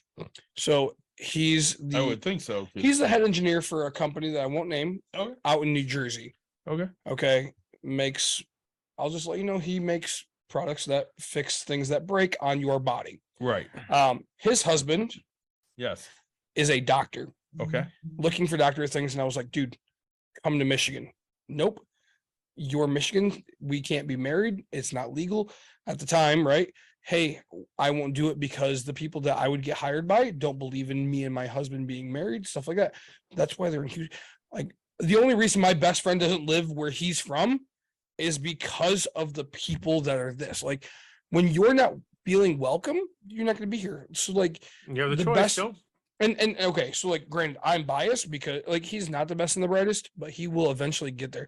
When his husband is old, like every good doctor is, that's why I go to old doctors. And I'm okay with going to like, granted, besides the guys that hate themselves and like they've just done it forever, like I will always go to old doctors. I will always go to old barbers, old doctors. Why? Because they know what the heck it is. What's a barber? Exactly. So I do my But shit. see, I don't, and I would agree Joe with you from a Spaulding barber knows shit. perspective. say. I would completely disagree from a doctor perspective. Because modern medicine is so packed right now that I wouldn't trust an old doctor. Yeah, I wouldn't even trust a young doctor. I just go straight to Google. I'm kidding. I'm so kidding. That's not advocating. I know, I'm do just not saying- understand. No. Holy crap. But the old I have doctor, I'm not down with the old doctor. no, so like you have to be No, the new doctor. you don't have to be. Okay, so you don't. Okay, so honestly, go with the 50-year-old doctor. Hang on a The minute here. 50-year-old doctor. So I'm like 24. Nope. So that's yeah. go- I'm like 24. Yep. So it's like 21 years ago. Yep. And I take my daughter to an old doctor. Yep. And he wants to do some kind of witch doctor bullshit on her. Yeah. Okay. And I went, yeah, we're not doing that because that's witch doctory and fuck that. The medicine changes, has It significant does. changes like every 5 to 10 years. If you don't have people who are up to date on like the most recent ways to like treat conditions, you've got a heart problem. We'll just give you, stuff that we gave you when I was, a 25-year-old, intern. Well, and I understand what but again, you have to have the guy that cares still, right? So like, he's not he's not giving up. He's not just like milking out the money. He has the guy who does it for the passion aspect of things. Yeah, you don't Uh, want to go to a guy that wants you to take leeches on your skin that actually sells the leeches. I mean, Right. come on. So like, okay, so here's an honest truth. Here's the honest truth is I worked for Gentex Corporation. They actually had their own doctor. Okay. So I have 6 crushed nerves in my lower back, still have them, haven't. So I give him credit because he fixed whatever. Cool. Okay, so I went to my doctor, who is a young doctor. So he was old enough to be my dad because I actually graduated with his daughter. I'm like, hey man, I don't go to doctors, right? I'm a man's man when it comes to things. I'm a man's man. I don't do this thing. And so he's like, hey, just lose some weight, you'll be fine. Okay, like, dude, I'm in tears when I do things. Like, I get spasms in my back. And he's like, yep. So I go see the Gentex doctor, and he's like, look, I'm gonna put you on Norco, I'm gonna put you on this, I'm gonna put you on this and this. Like, I was on 4 medications. One actually was probably all I needed just to help the spasms aspect of things. But like, he's older, and he was just like, hey, I'm gonna give you all the medications to You fix want to you. know the reason why he gave you 4 things to take? His entire job is to get you back to work. Right, and I get that. But the fact is, he got me to work, which paid my bills at the time. Like, where the young But guy, you know, but that's but the young guy didn't even look at me, didn't touch me. He just said lose weight. And the problem is, come to find out, I have 6 crushed nerves in my lower back. I wouldn't have known that if I would have just tried to lose weight in this sense, because I still would have had the problems. I still would have had the spasms. I still would but have had you also everything. would have still not gotten it from the doctor at. If he wouldn't have overprescribed, I get that. But like, I'm smart enough to where, I mean, I took medicine and I was like, I don't like how I feel.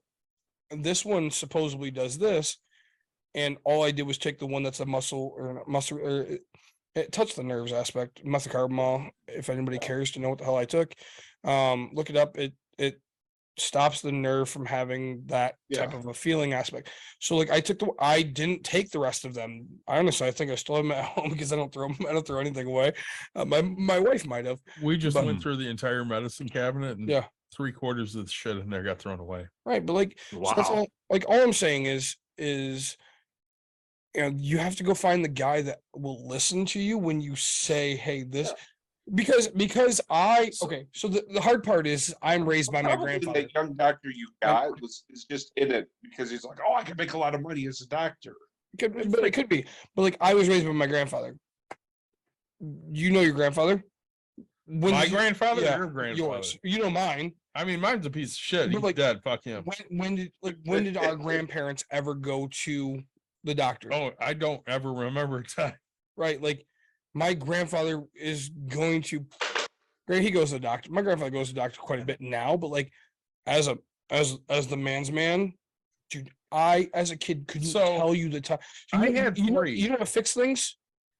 Ramen noodle soup and fucking ginger ale. That's a Midwest thing. But like, I had 3. Yeah. right, like, One died when my father was 13. nope, His father. my dad's dad is too. My grandfather was Antifa, and he died in his 90s. Nope. And then That's the other badass, asshole that's who hard, was huh? the grandfather that I lived with was a total piece of fucking shit. Mike knows him. He's a total piece of fucking shit. So, but all I'm saying is okay. So find the person that will listen to you, because if you, okay, so here I am. Okay, this is God, this is way too much sharing. So I am going to the doctor tomorrow. Okay, so ever since we got off the cruise, which is 3 months ago, Yeah. I have had chest issues. Yeah. I've had a nasal issue. Yep. I'm congested. And every time I go see the doctor that I currently have, which my wife likes, which is fine, every time he's like, just give it 2 weeks and it'll go away.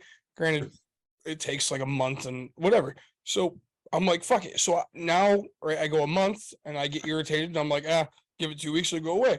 Give it 2 weeks, it'll go away. Give it 2 weeks.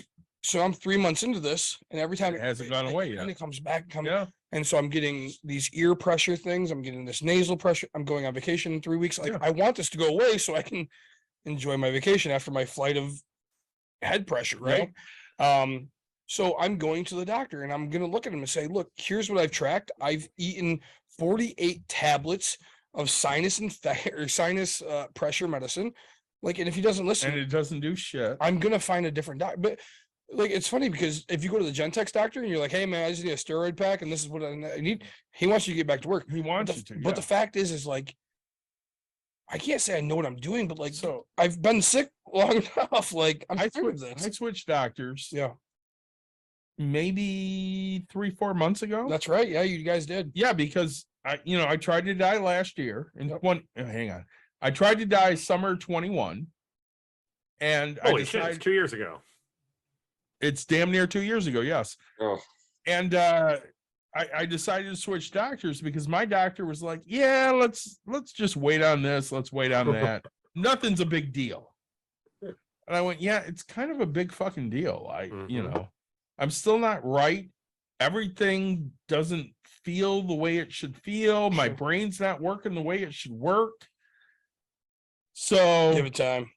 yeah, and I'm not about that. So I went to my wife's doctor, he's kind of a little bit over the top. Yep.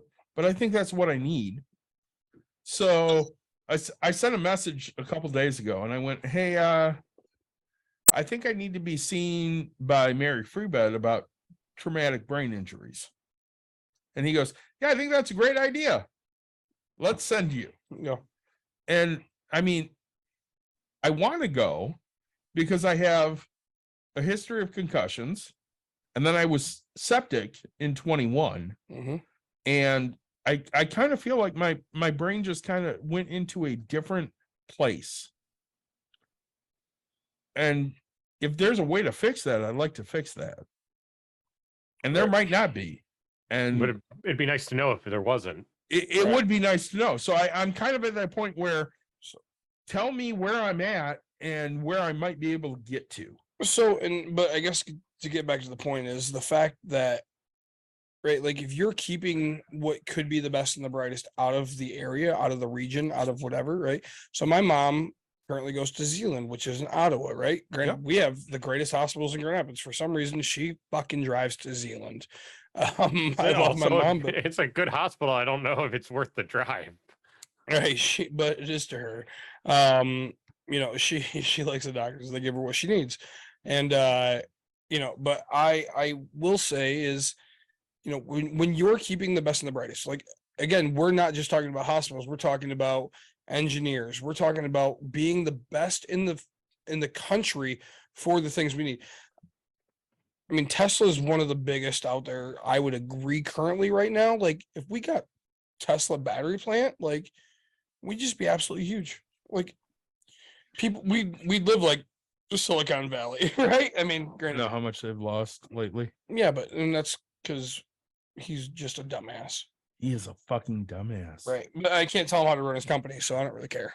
I mean, like, Can't tell him because he's a dumbass. Yeah, I don't think there's advice that you can give him that's going. Yeah, it just doesn't work that way. Like he's not a person that you can convince of things. I think that's even maybe that's what makes him a dumbass. It's just not someone you can convince of actual things. Right. And I don't mean this in any disrespectful way, but if you put a symbol in your family's name, then there's a problem, right? Like I don't remember his kid's name. And I don't mean to make that fun thing, of, yeah.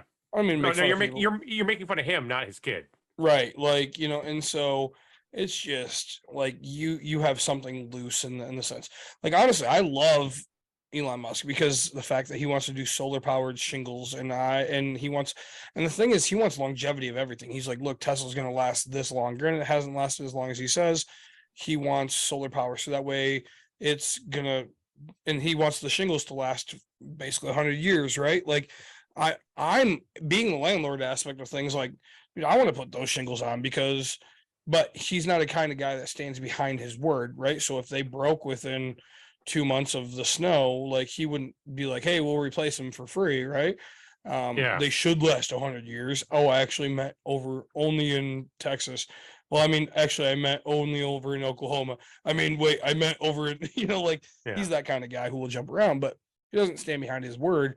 But I really think like the things that he comes up with, because we were all kids at once and we thought about, hey, what can we invent? What can we get that makes us not have to work and do these types of things? So really, like, that's what I respect about him is he's willing to put his money to try to find the next big thing. Right. And I mean, if the shingles work, how genius is he going to look? Right. Like, granted, and okay. So as much as people dog the fact of Tesla and how it's going and doing whatever, okay, do you really think that Ford, GM, Chrysler, and all those, like America's #1 foundation of cars, is going to let a new company just be the company. No, like now they're coming out with their own electric cars. All right. They're coming in, they're undercutting, they're doing this. They did exactly what they're supposed to do. Like, welcome to America, baby. Like, you're gonna learn quick. And he made all of his money in the beginning. He should have sold out, if you ask me. And he's worth but- a lot less money now than he was at this time last year because of Twitter. Like, Like, say yeah. I mean, like we're talking about burning money in a furnace. Like it's hard for me at this point where I am specifically personally to care about him burning money in a furnace like that, even though it's at the level. From a human aspect, if I'm like looking at like Peter Singer, like he obviously like could have used that money to like pay for starving kids to eat. Like that's probably going to be upsetting. But like, you know, looking at like the situation I'm dealing with here, even at an acute level, where it's a far less, it's a significantly less total amount of money, where Ottawa Impact's burning hundreds of thousands, if not a few $1,000,000 in a furnace.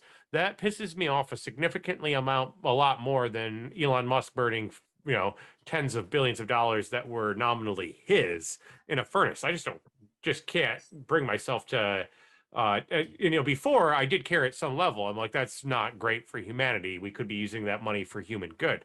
And Right. now I'm just like, at least it's not taxpayer money, which Right. is pretty fucking cynical on my end. But like, and by the way, and I don't want to rain on your parade, man, but of all the people in the world that I've ever heard or talked to, the person I know that is the biggest Elon Musk fanboy in the universe is Joseph fucking Moss. Oh Jesus. Is it really? Oh, kid, the guy loves it, man. Well, and like I'm not gonna lie to you, I still love the guy, like, which is weird, but I think, Elon's a douche. but think about it. Okay, if Grand Rapids gets the shingle manufactured, because technically we are still producing asphalt, we're still producing. So if we can figure out how to be the battery for this, I mean, because I see what LG's done. Like, LG has grown so much. And I don't know, I don't remember, but like last I knew they're starting out at $19.50 an hour just for basic labor of LG. Like, okay, so back in my day, They're good for us and they're good for the community. That's right, for sure. back in my day, dude, if you can go on 17th and you could buy a house for 6,000, it was the wealthy of Grand Rapids, back there, like you could go, I don't know if it's 14th, 16th, whatever it is, but I'm pretty sure it's 16th Street. Like, you could buy houses for less than 20K. Okay, now go try to find a house in Holland. You're at $120, right? And I get that it's economy and it's aspects of things, but like Habitat Habitat for Humanity, which is a great company, does things.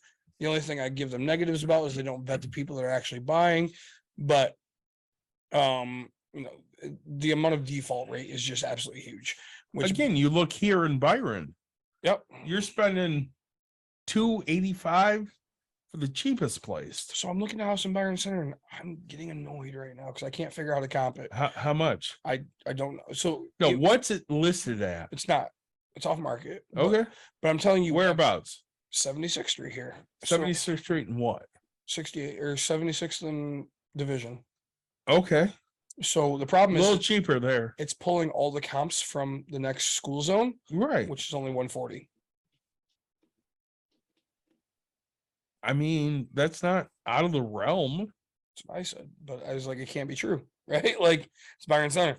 So, but all I'm saying is right, like, if this guy, if he can spout off, because it's funny because everybody made fun of me, and I think that's what I see in Elon Musk. Is everybody made fun of me because I was like, hey, I want to introduce, like, when vapes came out, I was like, oh, I went and talked to the business thing, which I've given your wife the thing for the business come. So I've made great relationships, but I wanted to make like wraps for your vape pen. I wanted to do things. I wanted to make, and they're like, oh, actually, China's gonna start doing this. Like, hey, and so like I've come up with so many millions of business ideas because that's who I am as a person. And then if one hits, man, it works, right? Like, real estate happened to hit for me and it does good. But like, I love the fact that he keeps dreaming, and like, that's why, like, for me, if you're Jeff Bezos and you go up in a fucking rocket ship, I don't care. Like, you're reaching for the stars. You're literally reaching for the stars, and you're doing it at what used to be. The funny thing is your wife gets mad and you guys get mad about 2 billion, but back then it was 500 million, which is now the $2 billion of today. Like, I don't like if you can do it cheaper and you can get there and you can do this and you can figure out what it is, like figure out. And the funny thing is we all talk about generations and aerosol cans became a big thing. Isn't there a better way to spend that money? No, not like, no, because you have so much more they can still There's do it a with. better way to spend that money. But we talked about Bill Gates. He spends that Oprah Winfrey. Oprah and Bill Gates, they fund what is it, 39 countries worth of medical supplies Mhm. of third world countries. Like there's people that are doing that. Why bash the people that are going in their direction they want to go? So, but I can't tell you how to spend your money. It's your goddamn money. Like, I mean, it is your I mean, money, like, but there's better ways to spend it. I can tell you that I respect somebody that spends tens of billions of dollars to end malaria a little bit, at least, more than someone who spends tens of billions of dollars to own libs by buying Twitter. Like, hey, I mean, I'm totally there with Joe right now. but my favorite. I don't want to say anything radical. How can I say anything so controversial yet so brave? But You do love the fact that he trolls just as much as you and I do. You know that. oh, do I like no. So like I don't care about the amount. Like it's shallow nonsense. This guy is like red pill like full on like he's like QAnon addicted. Like he's not like it's not. Well, the fact that you move your whole entire company to Texas over California because you hate how their thing is, like I think that's the stupidest thing. Because He wants to charge people $8. No, not just that. He wants to charge people to pay for what he paid for fucking Twitter. So I will charge you $54 a share, and you can own a share of Twitter, which is it's just like owning a share of the Packers. Okay. Right. Oh, it's worthless. It means fucking nothing. Right. But you feel cool. So I own a share of the Packers, and it means fucking nothing. I own a share of Twitter, it means fucking nothing. But he recoups all the money he spent on a dying fucking media company. I think it's better than a Trump NFT though. 37. No, I got a Trump NFT. Joe, I'm gonna send it to you. Oh my god. Oh my god, it's the greatest fucking thing ever. I know we're getting off the topic. 37 cents is how much my Hang day, on, I'm gonna find this my day shit. trade is up right now. Are you day trading again? Don't worry about it. But anyway, I know you are. so What could you buy? Like literally, what Oh, can can buy? you see it? Yeah, that's amazing. That's my last name. So what's the first letter of my last name? What can you buy for 37 cents? Like literally, like what could you buy if you want to buy something for? You can't buy a gumball for 37. Like it's 50 cents now, right? no, it's quarter. My daughter buys a gumball every gymnastics for a quarter. Okay, that's good. But It's each subsidized, not much. stock is up 37 cents a piece. Each share. Oh, okay. So you're in multiple shares. That's good. I can buy a fractional share for Each 37 cents. each share is up 37. And so, but I own exactly one Dogecoin. Just so I I don't know get how the much that is. Oh my notification. god, I Just own to way get one- more than that. really, Just to get one on my app. Just to get the notification on my app to see if anything funny happens there, because like that's gonna be like if something significantly funny happens across crypto, like that will indicate. Like it might not be the first, but it'll tell me, so I'll be able to see that before the reports come out. Joe, I'm any looking right now just to know how much Dogecoin I have. what It's got to what be like else? it's got to be like at 7 cents still, right? It's still around 7. It's Like, around 7, yeah. So dude, you could buy for 37 cents. You could buy 5 shares of Dogecoin. That's what you could buy. All right. So you're welcome. No, it's just we talked about it on not this last episode, but the episode before about how I want to start getting back into day trading because you can make a bunch of money if you do your own research. So David, ask a great question. I love how you're like asking a great question while I'm trying to figure out how much Dogecoin I own. well, I But think the we great figured, question is, why is he so damn obsessed with? we figured out how Elon much. Musk. Especially when Mm. these things, he's like, oh my god, he has all these. I'm like, are they really his dreams, or did somebody No. else tell him? He the fucking idea? he fucking loves stupid people. I'm saying it right now. Because I'm sure it wasn't his idea to come up with the solar jingle. Oh, not at all. And he's not talking about it right now at all, is he? What? I mean, he left. Yeah. No, Elon. Oh, Elon's not talking about shit because he's a moron. Yeah, I mean, like, No, I think he's trying to keep a low profile and hopefully come back up a little bit for air and try to save Tesla because like that's his brand. Like, so like, and he's got to pass off Twitter too. How I'm much not- has Tesla dropped in the last 6 fucking months? Like, so yeah, I don't know. Like it's- 63%, Yeah, maybe? that's what it makes. That makes sense. That number makes sense. And Yeah. like, and what, like, solid half that was just that it was overinflated. The fucking stock was overinflated, right? Like it went over the pandemic, everyone was bored, and somehow it snowballed with some other stuff. It's fine. Well, But, and how like- many other companies have come out and said now, hey, we can make an electric car, Uh-huh. and it's at least as good, if not better, than Tesla. And why would you want to stick your neck out and be all like popular and shit if you're Elon Musk at that point with Tesla? If you know, and if you're smart, you do know that your stock is overinflated. And Yes, you do. it didn't take a smart person to do that. So why you stick your neck out? Because you're fucking stupid. Right. So And at least he's with a these other fucking people moron. making electric cars, they're all going to use the same like little like jack outlet charge, unlike Tesla that'll have its own little unique one. well, Nick's back. So like, I kind of don't want to be like, I don't actually care if I'm the bearer of bad news. It's Go for not it. just, it's just not just that Joe Moss loves Elon Musk and like, it's a serious man crush. Man love. Yeah. Yeah. Oh God.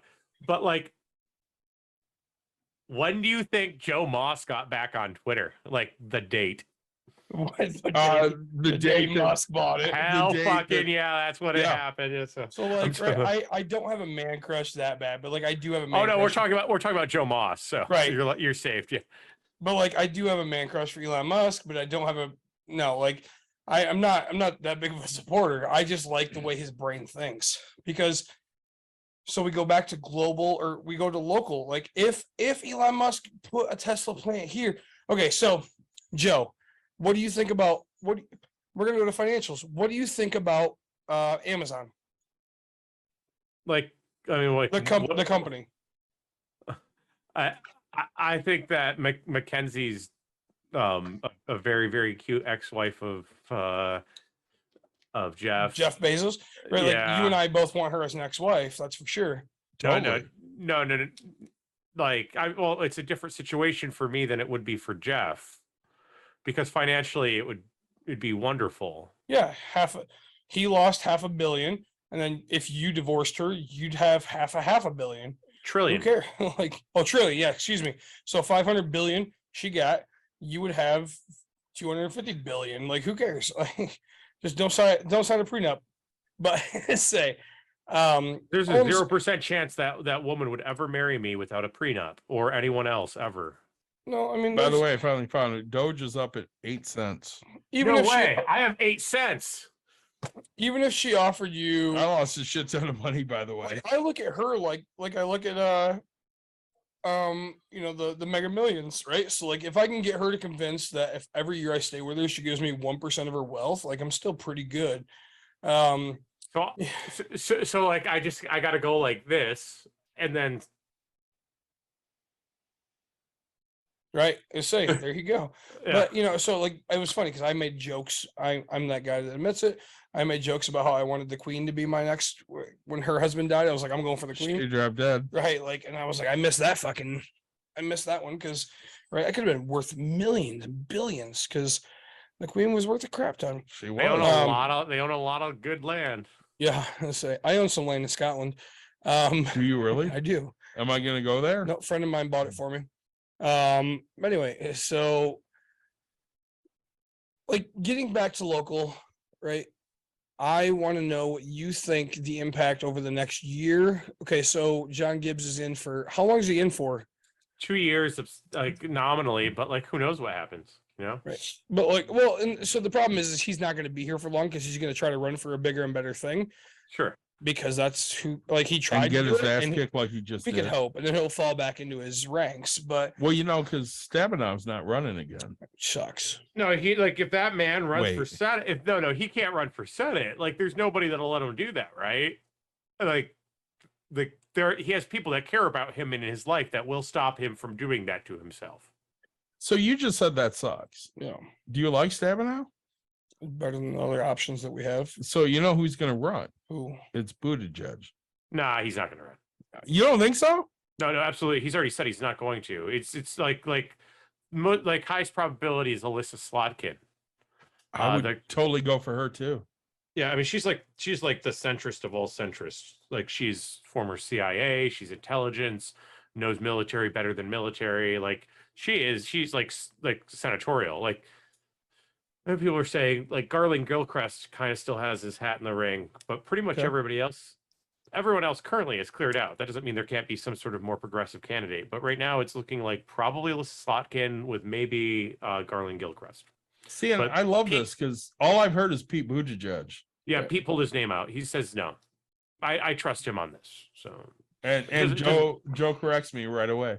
Right, like, so I don't know. Okay. And Slotkin barely won. she won significantly, and like she was projected to barely win. Okay. She won fine. Okay. What I will say is okay.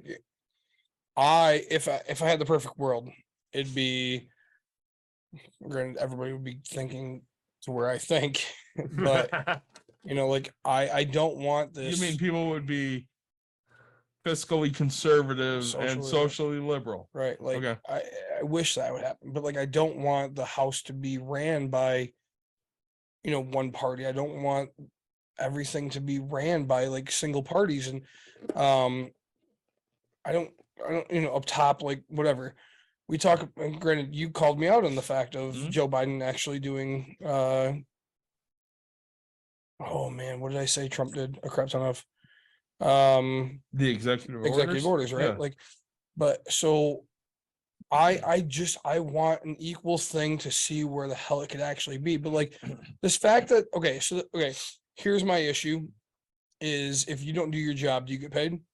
No. Not for very long, right? But Right. like, so when you have people that constantly just ixnay everything, and you're still getting paid hundreds of thousands of dollars to do this job, you no longer should be able to do your job, right? Like, I feel like, I don't know, I don't know how to fix things. I'm the first to tell you this, but like, if you walk in and everything for the first 6 months gets fucking denied, right? Nope, we're gonna do a revote, right? We're voting again, because things need to start having some change. Like, things need, and I don't care if everything becomes a 1-year fucking term. I'll still be the guy that goes to the polls every year, right? See, and I think in the greater scheme of things, you're way more a Democrat probably, than I am.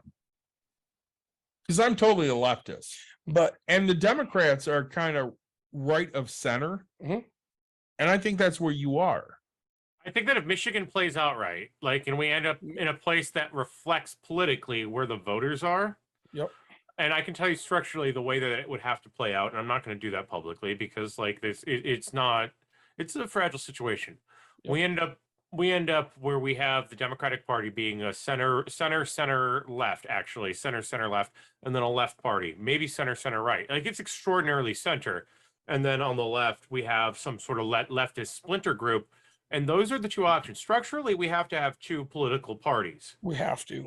Yeah. And like, honestly, like, the worst thing in the universe, it wouldn't be the worst thing in the universe if the Republican Party was not one of those two, and the two parties were to the left of that, like, at that point, because all of the baggage in the Republican Party currently, as we know it with the MAGAs, is cultural. It's all social. And like, if you could just jettison that conversation from American discourse, like, you would make Michiganders very, very happy. And For the same reason that, like, no, sorry, Nick, like, you brought this up very early in this conversation. Like, let's actually introduce ourselves before we start talking about politics and waving our dicks at that level, right? So Michiganders, if we can remove that aspect, that social aspect of the political, which is being driven almost entirely by the right at this point. Yep. We end up with these two political parties that are able to negotiate, like, how best, like, what level of taxes, and then how best to spend them. Yep. And like, when we're talking about those things, the rest of us can go fucking back to brunch and watch the Lions play, man. that's, dude, like, nailed it, right? Because and I'm about that. Like, I am. And it's funny because the Roe versus Wade was the biggest thing. And I'll be honest, right? I voted for Gretchen, which I'm not the biggest Gretchen fan. Like, but I will tell you, right? Because I knew for a fact that this is what I wanted, right? Because to me, just like your buddy Mike, right? Like, a woman's body is a woman's choice in the sense of because I gave up my aspect of Which buddy, Mike? It would Mikey. be me. No, No, Mikey. Mikey's an idiot. Right, He- exactly. Mikey's- So me versus Mike. Mikey has his opinion. You against him. Exactly. Right. So, Yeah. so I looked at it and said, "Hey, I'm fucking extending his. I don't like Yeah. if I know one person that I beat, I don't care. I washed yours. Everybody else has to go do their job. I know one person, and I hope everybody else knows one person. I hope that we have one about it. But like the fact, like, and granted, that other chick was again goes up with John Gibbs. Like, You mean Toots? is that who it was? Like, Yeah, Toots was fucking insane. right? Like if she would have put, if she would've put an OnlyFans out, I would have paid $2. I mean, she was cute and all, but You Right, I would know, pay you $2. know she was, you know she was in softcore vampire porn, right? she was, yes. I got yelled at by people that I said she was in that. Go on, Like, everybody. it's Tell me the it's name. a statement of fact. She was. You guys just text me the movie and I'll She I'll was take a on. look at it. He was on Skinamax. Yeah, but tell me the movie and I'll go watch it. Oh, it was a vampire movie. Joe's texting me right now. You can see this. He's I like, have "Man, no idea what the name of this movie. It's like But- it's a really fringe, weird thing. It's just like I don't know. Well, then beyond But that, all- Well, you I'm gotta do saying it. Like if you there- want to know, you look up her name in Internet Movie Database because they keep all movies. But in Right, but- 2020, she was also one of the ones saying that the election was all, crazy." robbed.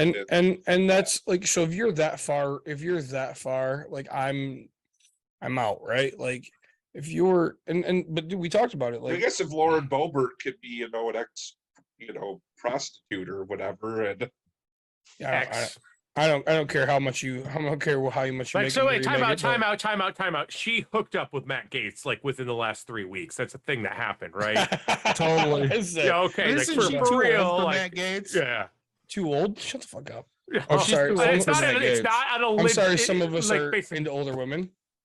Gates is into She- younger women. Yeah, Oh. she's too old for him to carry across the state line. Apparently. Oh man, that's rough. because isn't he Um, one of those who would I'm like not- to have the marriage age like abolished and stuff? Yeah, he would that? like that.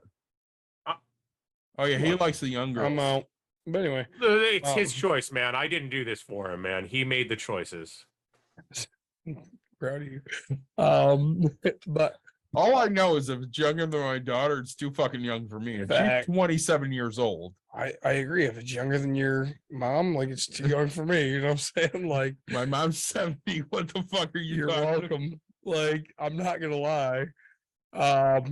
Selma Hayek, Jennifer Aniston, right? All these things. No, they're in their 50s, right? 50s. I'm okay with this. I'm okay with them too. But anyway, so all I'm saying is, but let's get back on the topic real quick. All right. So, what do you think that locally is going to happen to the economy in Ottawa County? So, I mean, like, honestly, it's in the air right now. Like, if we have a significant cultural pushback and we box these clowns in and we realize that was a fluke, we're going to be able to culturally contain it. But, like, we're going to have to show a promise and deliver on the promise of ousting them.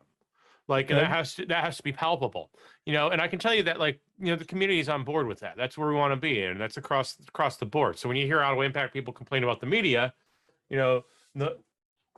my speech got replayed in a lot of places. I'm used to getting earned media. I know how hard it is. It hasn't been very hard for me to get my voice replayed in the media. It happens when like Joe Moss shows up and he's like, literally everybody in the media sucks. Oh, and then he just goes on Justin Barclay. Like, it's just not a great strategy. And all you have to do, and it's not hard, and it doesn't violate your morals, even if they're weird and creepy like his, to be nice to people. So, like, but he's not capable of doing that because, like, he's had his determination that certain people are always going to be his enemy. And the thing that blows my mind about this, you guys are around here, like, everybody wants to pretend that everything is cool with everybody all the time in West Michigan. That's the predominant atmosphere and attitude between people. And like, if you want to, Nick, if you want to fuck with people, if you want to troll people, that's the thing you play on generically in the area, is that everybody wants everything to kind of just socially go smoothly. And it doesn't have to. Right. Oh, and you have a sense of that if you're cognizant of that sense, and you can start getting more control of the situation. But like where Ottawa Impact is, like, we have to like keep raising the awareness of that. And my one saving grace in all of this is because we played things the way that we played them, because Joe Moss played things the way that he played them, the majority of the population in this area were introduced to Ottawa Impact as an organization, as a group, as a concept in the last 2 weeks in the context of them being really, really, really wasteful spenders who are also really bad people. Sure. And I hope that continues and maintains, and I hope they don't have something else up their sleeve too. Well, I mean, at the end of the day, do you want to pay for all of this sign change? Would you even care? Like, why is that a fight that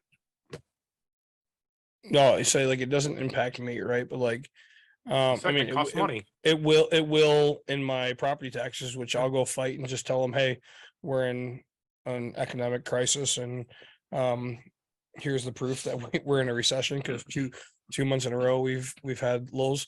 Granted, they didn't raise it. They didn't raise interest rates this quarter, but they will again. And so I'll literally just I'll fight because I'm the guy, like, right. And that's a tip for everybody that's still watching hours into this is right. Like, you can fight your property taxes. You have the ability, you have the right, you have all of that. You have to go in front of a board and they do it. Now, if you get enough people, guess what? Everybody's going to prove points to the fact that we're paying too much. So I'm not going to give my money to this aspect more than I have to. Right. You know, the inclusive thing there, one lady posted out, we need funds. We need money. No, you don't. You need to get your shit together and figure out how you're going to do this before you just raise funds to figure out that, hey, I'm just going to go tell people to F off. It never works. It's not how it's going to work, right? You don't own the thing. Technically, you're actually behind in this, right? Like, it's not who has the most money. I guess there's a fair warning to be had here is that someday we're going to have a serious conversation in the state about Prop C and about handing out tax handouts to landlords, not landlord, but it is to landlords, but to homeowners in general, at the expense of renters, because that's the end impact of Prop C when it comes to property taxes. So we'll have to talk about that.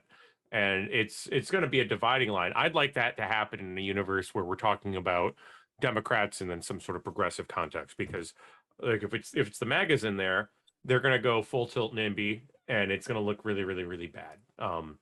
So for all of us, but like when we look at Prop C and we look at the amount of savings that Michigan gives homeowners, if the renters all knew and they knew how much it was costing them, they would literally riot. Like, they would be in the streets. Like we get this, right? Like the amount of money that we save by like if you're a homeowner that's lived in your home for 30 years and you're paying 1970s taxes, I'm sorry, I still think it's 2000. You're paying early 1990s taxes on a home. Like so you're living in this place and you're paying $150 a month at most to live there. Like, tell some renters that and see how they react. You know, like that's like we're gonna have a conversation about Prop C here. So. Well, you know, and a good. I'm saying that as a homeowner, like, you're looking at this place that I own and I'm locked in at my taxable value of purchase price and like turn of like the post collapse. So like 2014 is when I purchased. Well, you know, and I live in Byron Center. I bought in 2007. Mm-hmm. And we just had a thing a couple of years ago where the township fought affordable housing for renters because they were going to build it over off 64th Street and Byron Center Avenue. Yeah, 60. Yeah. And they were all up in arms over, oh my God, we can't allow those people to live here. And at the end of the day, I mean, you know, we look at some of the places. I mean, I got a place down the road for me that is apartments, and you know, down 84th Street is a trailer park. Everything. And looking at the trailer park, I mean, we had somebody on our show talking about debt that lived in that trailer park. Yep. Trailer and they parks don't have a pot to piss in. That's a tough one, man. The trailer parks are a tough one because, like, yeah, that's a level of affordable housing that does exist in some places, but you don't own that land and you can get royally screwed on the debt side of stuff on those things. Oh, absolutely. I mean, trailers have become not affordable because you're looking at $500, $600, $700 a month in lot rent compared, and you're spending $300, $400, $500 a month in a payment on that trailer.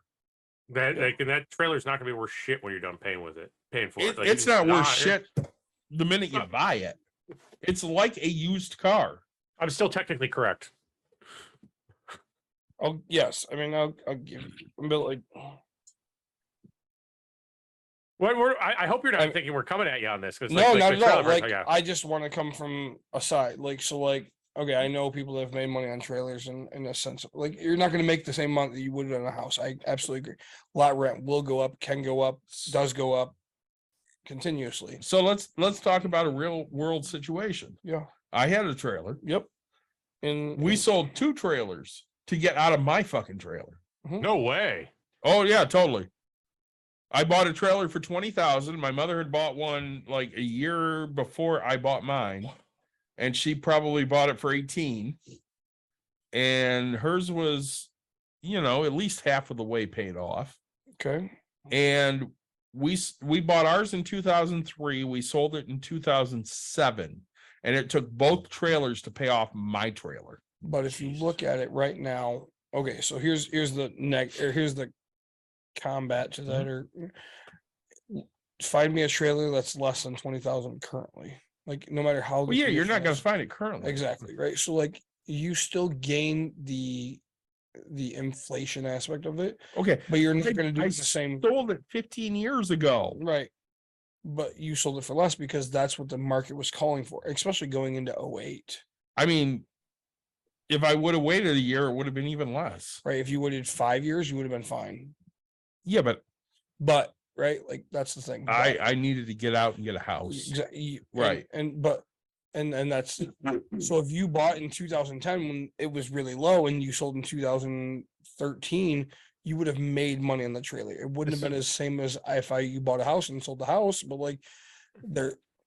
So yes, and things aren't condos. We talked about it, right? Like your daughter has There a you go. condo. Mhm. It's not going to be the same as buying a house. Like Yeah, she's it's- not going to make the same amount of money as I Instead of did. making 25%, she's going to make 8%. Correct. And I'm going to make But- 25. I mean, I'm gonna make 120% on my condo at a minimum. Right. Like Well, and a part of it depends on where you live. She lives in a not desirable area. I would agree. I mean- live in Holland. Well, she lives in Wyoming. It's Wyoming and Prairie Parkway and Byron Center Avenue. correct. Right. I It's mean, okay. 20 years ago, or 20 years in the future, that might be Holland. And, It that, might and, be and that's, considered. It might be considered lakeshore real estate. so like the longer you hold things, and that's and that's called an investment, right? Right, folks. Like you need to sell high and buy low. Granted, we had the high. We all lived through it. We all had the opportunity to sell everything we owned at the high. I didn't choose to sell a goddamn thing. You didn't choose to sell your house. You all had the opportunity to sell it.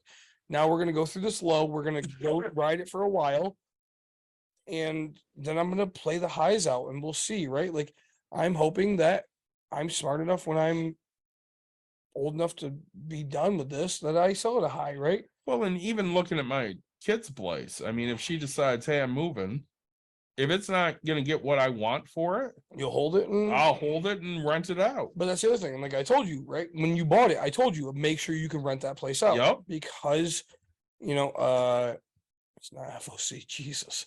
FHA. HOA. Oh, yeah. HOAs allow you to rent it, They right? do, yeah. Well, Um, depending on the HOA, but yeah. right. and so I, that's what I said. I enforce my HOA's rules, and my HOA fees are like $130 a month. I just thought I'd throw that out there. Like this condo is amazing. I love this place. Well, my daughter's is like 180 or something. It's Right. this is a very small group. Like and Yeah. I think condos, like especially small, medium-sized condo organizations, like because everyone talks about HOAs, like those huge neighborhoods, like and that can be an issue. But like when you're talking small, medium-sized condo organization, you're talking about co-ops. These are under-discussed models.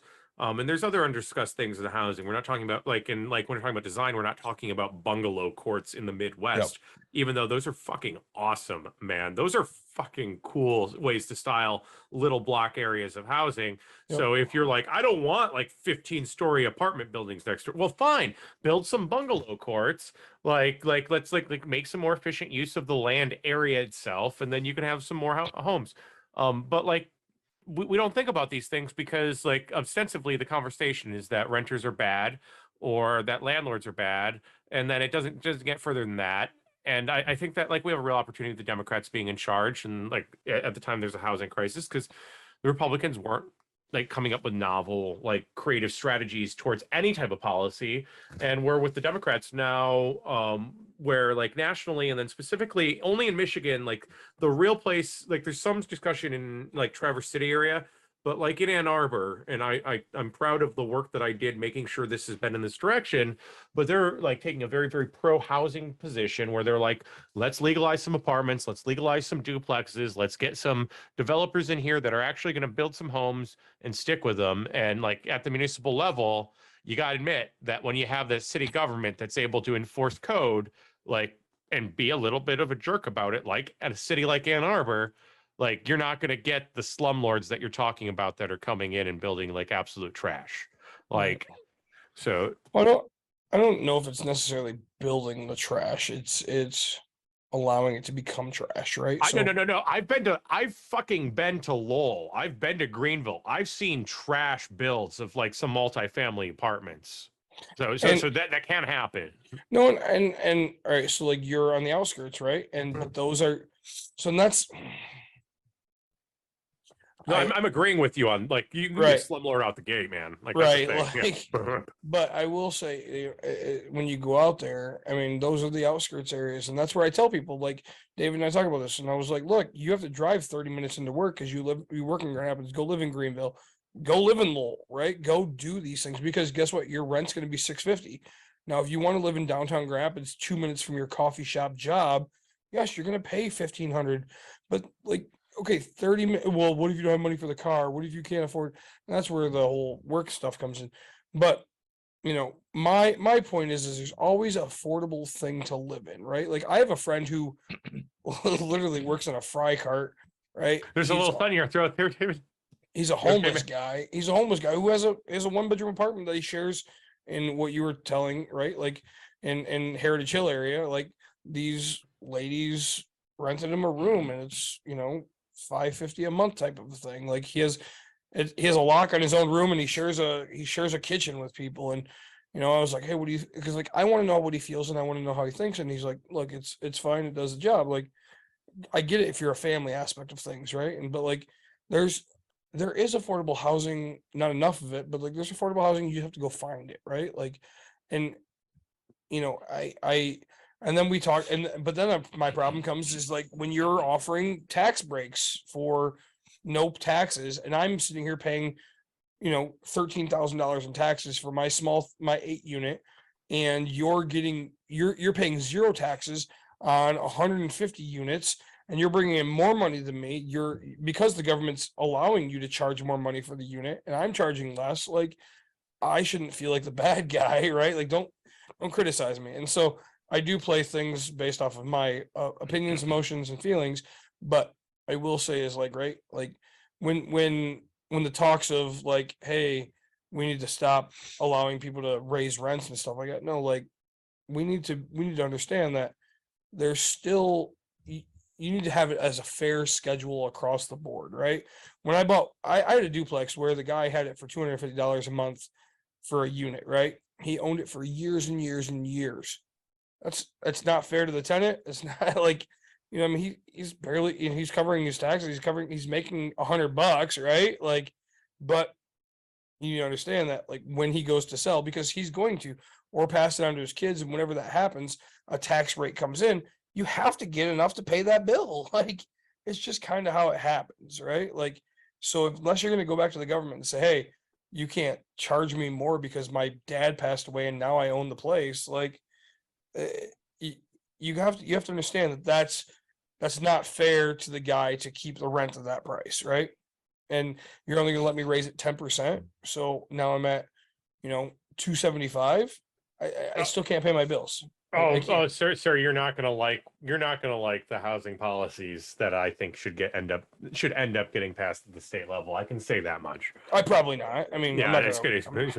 Like in the margins in specific areas, at least, like we need to have some severe rent control. Like that has to like happen in order to stop certain things. Now, you know, I'm not gonna be the person that's gonna be the thorn in your side. That's gonna tell you that like it needs to be like across the board, no matter what. It needs to be like absolutely locked in at less than 1% a year annually raised, because like I know for a fact that like, you know, rent control, it helps a certain segment of the housing burdened, but it doesn't help everybody. And it certainly isn't a solution towards helping people obtain ownership.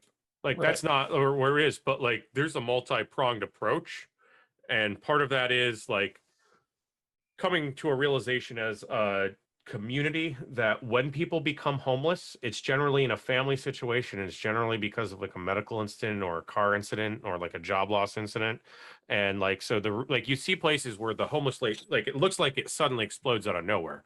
But what really happened was there was a housing scarcity issue, and then literally anybody that was on the fence at that point got knocked off the fence into oblivion, but it wasn't them, it was them and their 6 family members. So suddenly you have this happen and replicating a few hundred times, a few thousand times across the municipality really rapidly, because the housing situation, you know, like the scarcity bumps up the price, the average price of housing just a little bit. So literally at that point, anybody that gets in a car crash that's at that level is completely fucked and homeless. And like, so that's why you see these statistics kind of come out of nowhere at that level.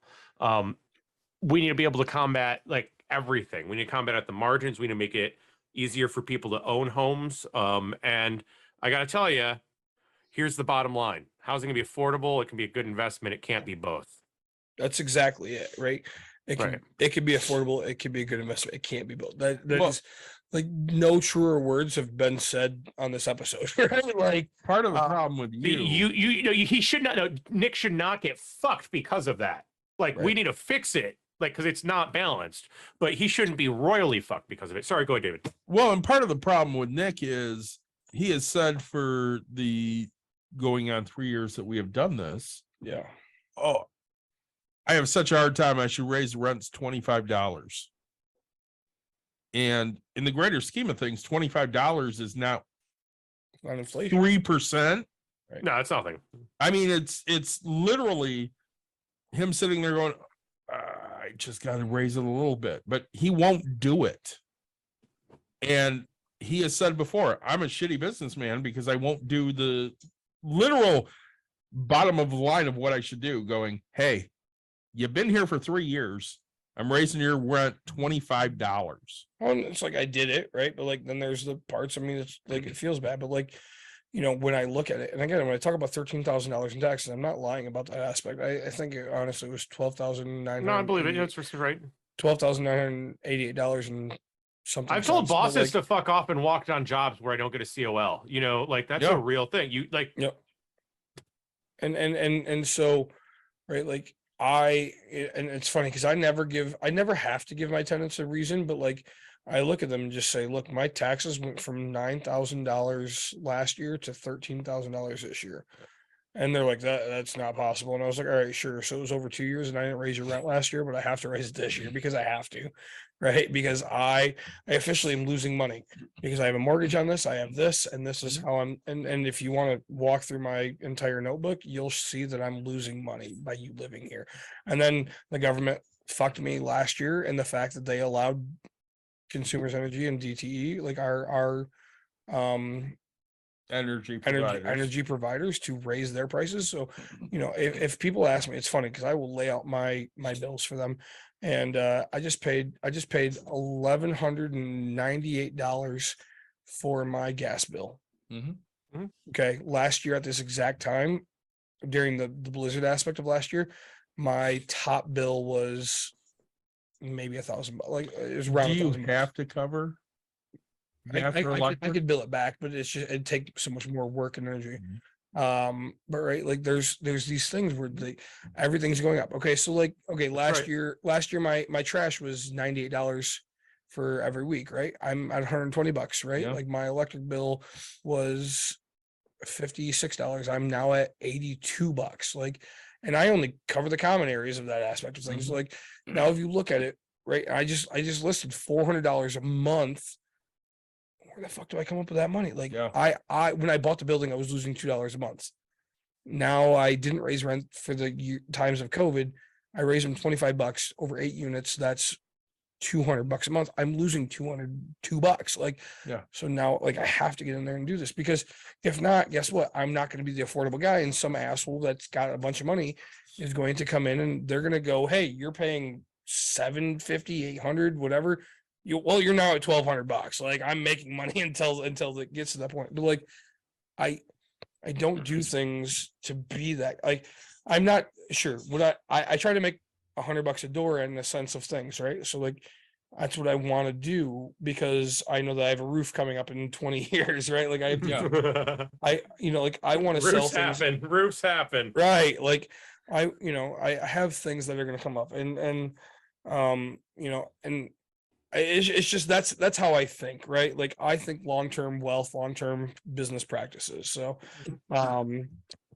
No, But, like, you know, like the Air- you and I think are in different levels too, because like you're thinking about like your personal finance situation. Like when I think about housing, like I am in a comfortable situation where my uncle helped me get a land contract in my condo, so my personal housing situation is fairly settled. But like I'm thinking from a policy standpoint, and like I'm having specific conversations and that are political in political context, and they're designed to make sure things get easier for certain aspects of the population.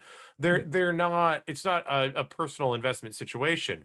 So the fact that Sure. you're sitting here and you're struggling and you're actually thinking about it is like millions of miles ahead of most people that are doing that. And it's not just being a landlord. You got to think about like I think that we have an obligation as individuals, if we're trying to participate in the economy at a level where we're pulling money off of it, where we start realizing whether or not the actions that we're taking at that level are moral. And I think it's a higher obligation than just, say, living, because we're dealing with the livelihoods of individuals around us.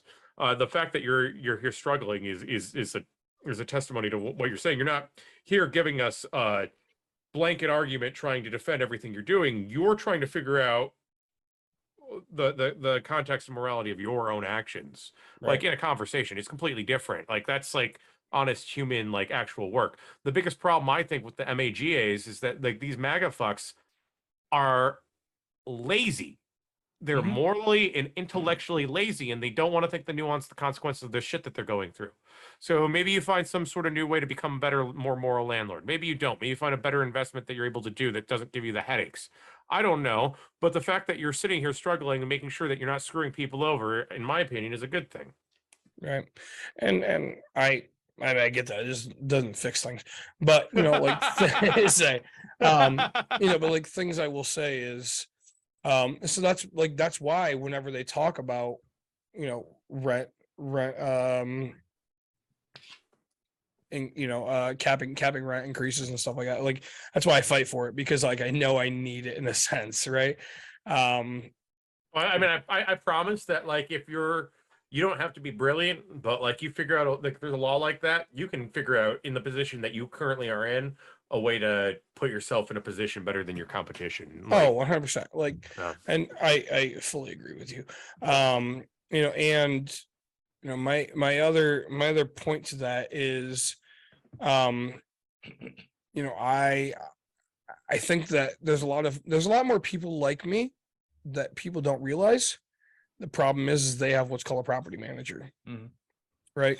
So property managers, like, again, you You do are your own shit. well, you are the person to make that person the most money, right? You want to make the tenant happy and you want to make the owner happy, and the only way to do that is, right, like, you have to be here. And so I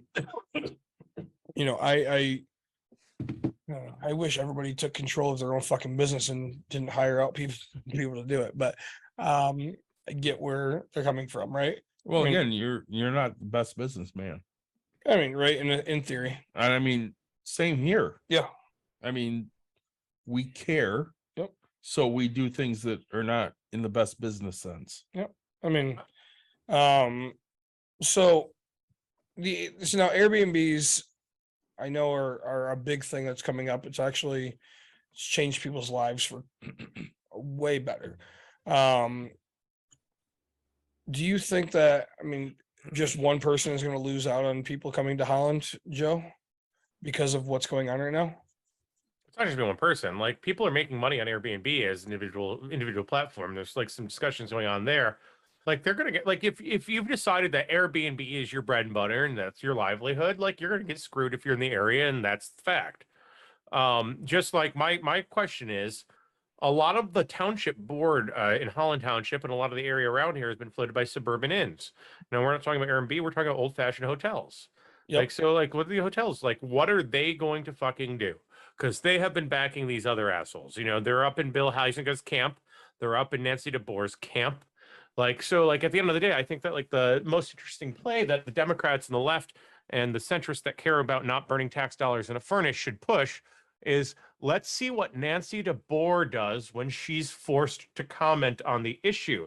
Because we're talking about a lady who openly campaigned at Lighthouse Baptist Church where that asshole's there, you know, all this, and also tried to distance herself in the campaign from Ottawa Impact. And my suspicion is that Betsy DeVos doesn't like Ottawa Impact because Betsy DeVos was establishment Ottawa County Republican, and she had attachments to the previous board. It was fine. Like, things functioned fine statewide for the Republican Party. And then Joe Moss shows up. And again, my gut says that, like, we don't have to drive a wedge, that there's an existing wedge between his type of weird baptism, dominionism, and CRC, even though some people, like anti-DeVos people who know her very well, view her as some sort of Christian dominionist who wants Christianity to take over government. I do not view the DeVosses like that. I think they are business people who think religion is a convenient tool to help them maintain control of government. I think it's completely different, and I could be wrong, but the way we figure out whether or not I'm right or wrong and what the best path forward for all of that is, put pressure on Nancy DeBoer in the 86th State House District and get her on record commenting about Ottawa Impact, because her position is probably going to come from Jim DeBoer because he always like does her messaging. And then he's going to get it from his buddies who are buddies with Betsy DeVos, buddies with the establishment Republicans, or there's going to be some Ottawa Impact shit thrown in. But either way, we're going to learn a whole heck of a lot once we force that response. So Right. the whole key is pushing pressure on Betsy and seeing what happens. Not Betsy, I'm sorry, Nancy, and seeing what happens. It's really, really hard, and I'm not the only person. I don't feel bad about confusing Betsy DeVos and Nancy DeBoer. Not even. Yeah. No, and you know, it's like bedtime soon, right? it is. Yeah. Let's say, as I always, mean, it's almost 11 o'clock, so you know. as always, like, subscribe, share, tell your friends, tell your family. We've had a great conversation. Joe, I hope to have you back on. Joel, I love talking to you, and at some point I'm going to get over towards you, and I'm going to buy you a beer. That's get me one at the Curragh. Seems good. I'm gonna have you buy me a beer at the Corral. Talk about your beers there, Nick. We've had many of them. All right, so I had a Spoony Love salted Foodie love from up above. salted caramel stout, and then Milwaukee, the white chocolate milk stout, which you enjoyed, I did. It was good. Belgian quad, and I had a fish fry rye with caraway seed, which it took me longer to drink that. That farthest one over there too. All the way. There you go. Oh, and then I tried Because I had that. the limonita love with lemon and lactose. That was My Untunnel Art kind of fun. ice cream waffle pastry stout was fucking delicious. But even better was the Dew Claw pastryarchy from Mike there, the Irish cream dessert That was stout. good. It was very good. Yeah. And then I had Padisha, the bourbon barrel aged imperial stout, which I still think is something my people made. I'm gonna go with that. Nick, how did you like that tart bandia from the first episode? I don't think you ever really mentioned it. No, so actually, it wasn't as tart as I thought it was gonna be. It was kind of how I thought too Yep. when I drank it. I looked at it. Guys, this is really important. I'm so sorry. Please. Go ahead. Is an ale a stout? An ale stout? No, Or no. is a stout an ale? Is a stout an ale? No. No. Oh, that's really interesting. Okay, keep going. I got something for you in a minute. Okay, go ahead. So no, I mean it can be, right. So I guess in theory, I know of Because let's cut to the chase. Okay. I've been drinking KBS. This is the maple Mackinac fudge. It's great. It's delicious. It's very sweet. It says a flavored stout on this motherfucker. And let's be honest, like KBS stands for Kentucky Breakfast Stout. Stout. Yes. Stout. So yes, great. It's great. They are ales. Porters and stouts are ales. Okay, thank The only God. difference between an ale and a lager is how they're like basically, is it a top fermenting yeast or a bottom fermenting yeast? Right. Thank We- God. we- So we know the difference. Okay, good. Because that We makes just sense. have to default to Santa Claus here. I say, and we have to bring back the guy. I watched. I had to confirm it because I thought it was right, but it was something I'd watched on. Nice. Are you gonna say bring back the beer trivia guy? Beer 'Cause trivia. Fuck him. Yeah. Oh, Brewed with Do you- chocolate. Do you see this? Just look under this. Yeah. Espresso ale brewed. Yeah. Yep, it's ale brewed. Yeah, so like right again, as Mike said. This says Imperial Stout. This says ale. And they're both KBS. So I'm just like kind of curious about this. I know I sound extraordinarily drunk when I'm saying this, but they're like literally they're one of these says considered ale, the dark other roasted doesn't. ales. So it's just a matter of how it's brewed and Yeah. So this is an ale, but Technically it how doesn't it's say it at bottled. all. But no, I say honestly, gosh, this episode went way too fast. It Um, always goes fast when we're having fun. Yeah, I say I These were 2020. These were from 2020. It's important. Like, yeah. if you want, I got That's, some. that's I got a some- nice aged beer right there. I got some 2015s, aged beer. 14s sitting in my basement. If you, you, want to come, you do have see 'em. some I have, nice aged beer at your place. That's when they actually started not mass producing, but producing them in more mass. It's 2014. if So you- I'm not going to say this, but I coached with somebody on this podcast in 2015, and they had ordered KBS, and they were at a we're going to say conference I was at a conference with yeah. Jenny Finch, Yep. and realized while they were at that conference that they were supposed to pick up their KBS.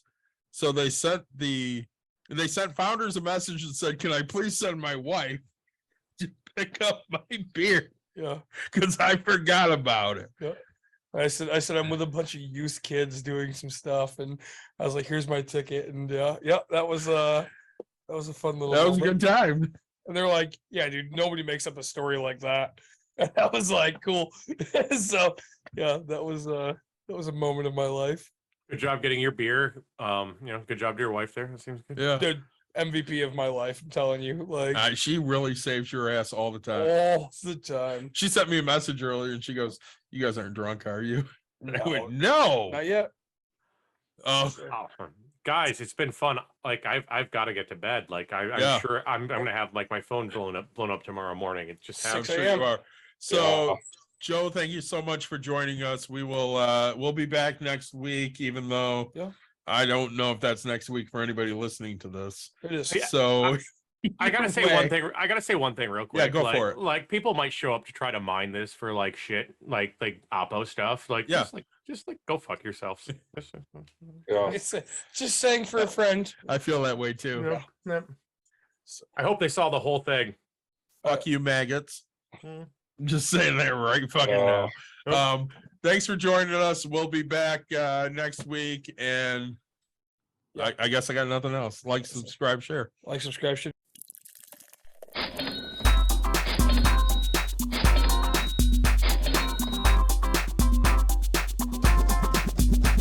You've dialed in to Box and Brews. You might hear something you can use, like tips under cash and tips on the suds. You're gonna want to use the smarts of these stuff, cause they know the brews, and they know the box, and they know they can't help the stubborn fucks. So listen up, cause shit's not funny, and save yourself some beer money. Box and Brews. Bucks and Box Brews. and Brews. Bucks and Brews.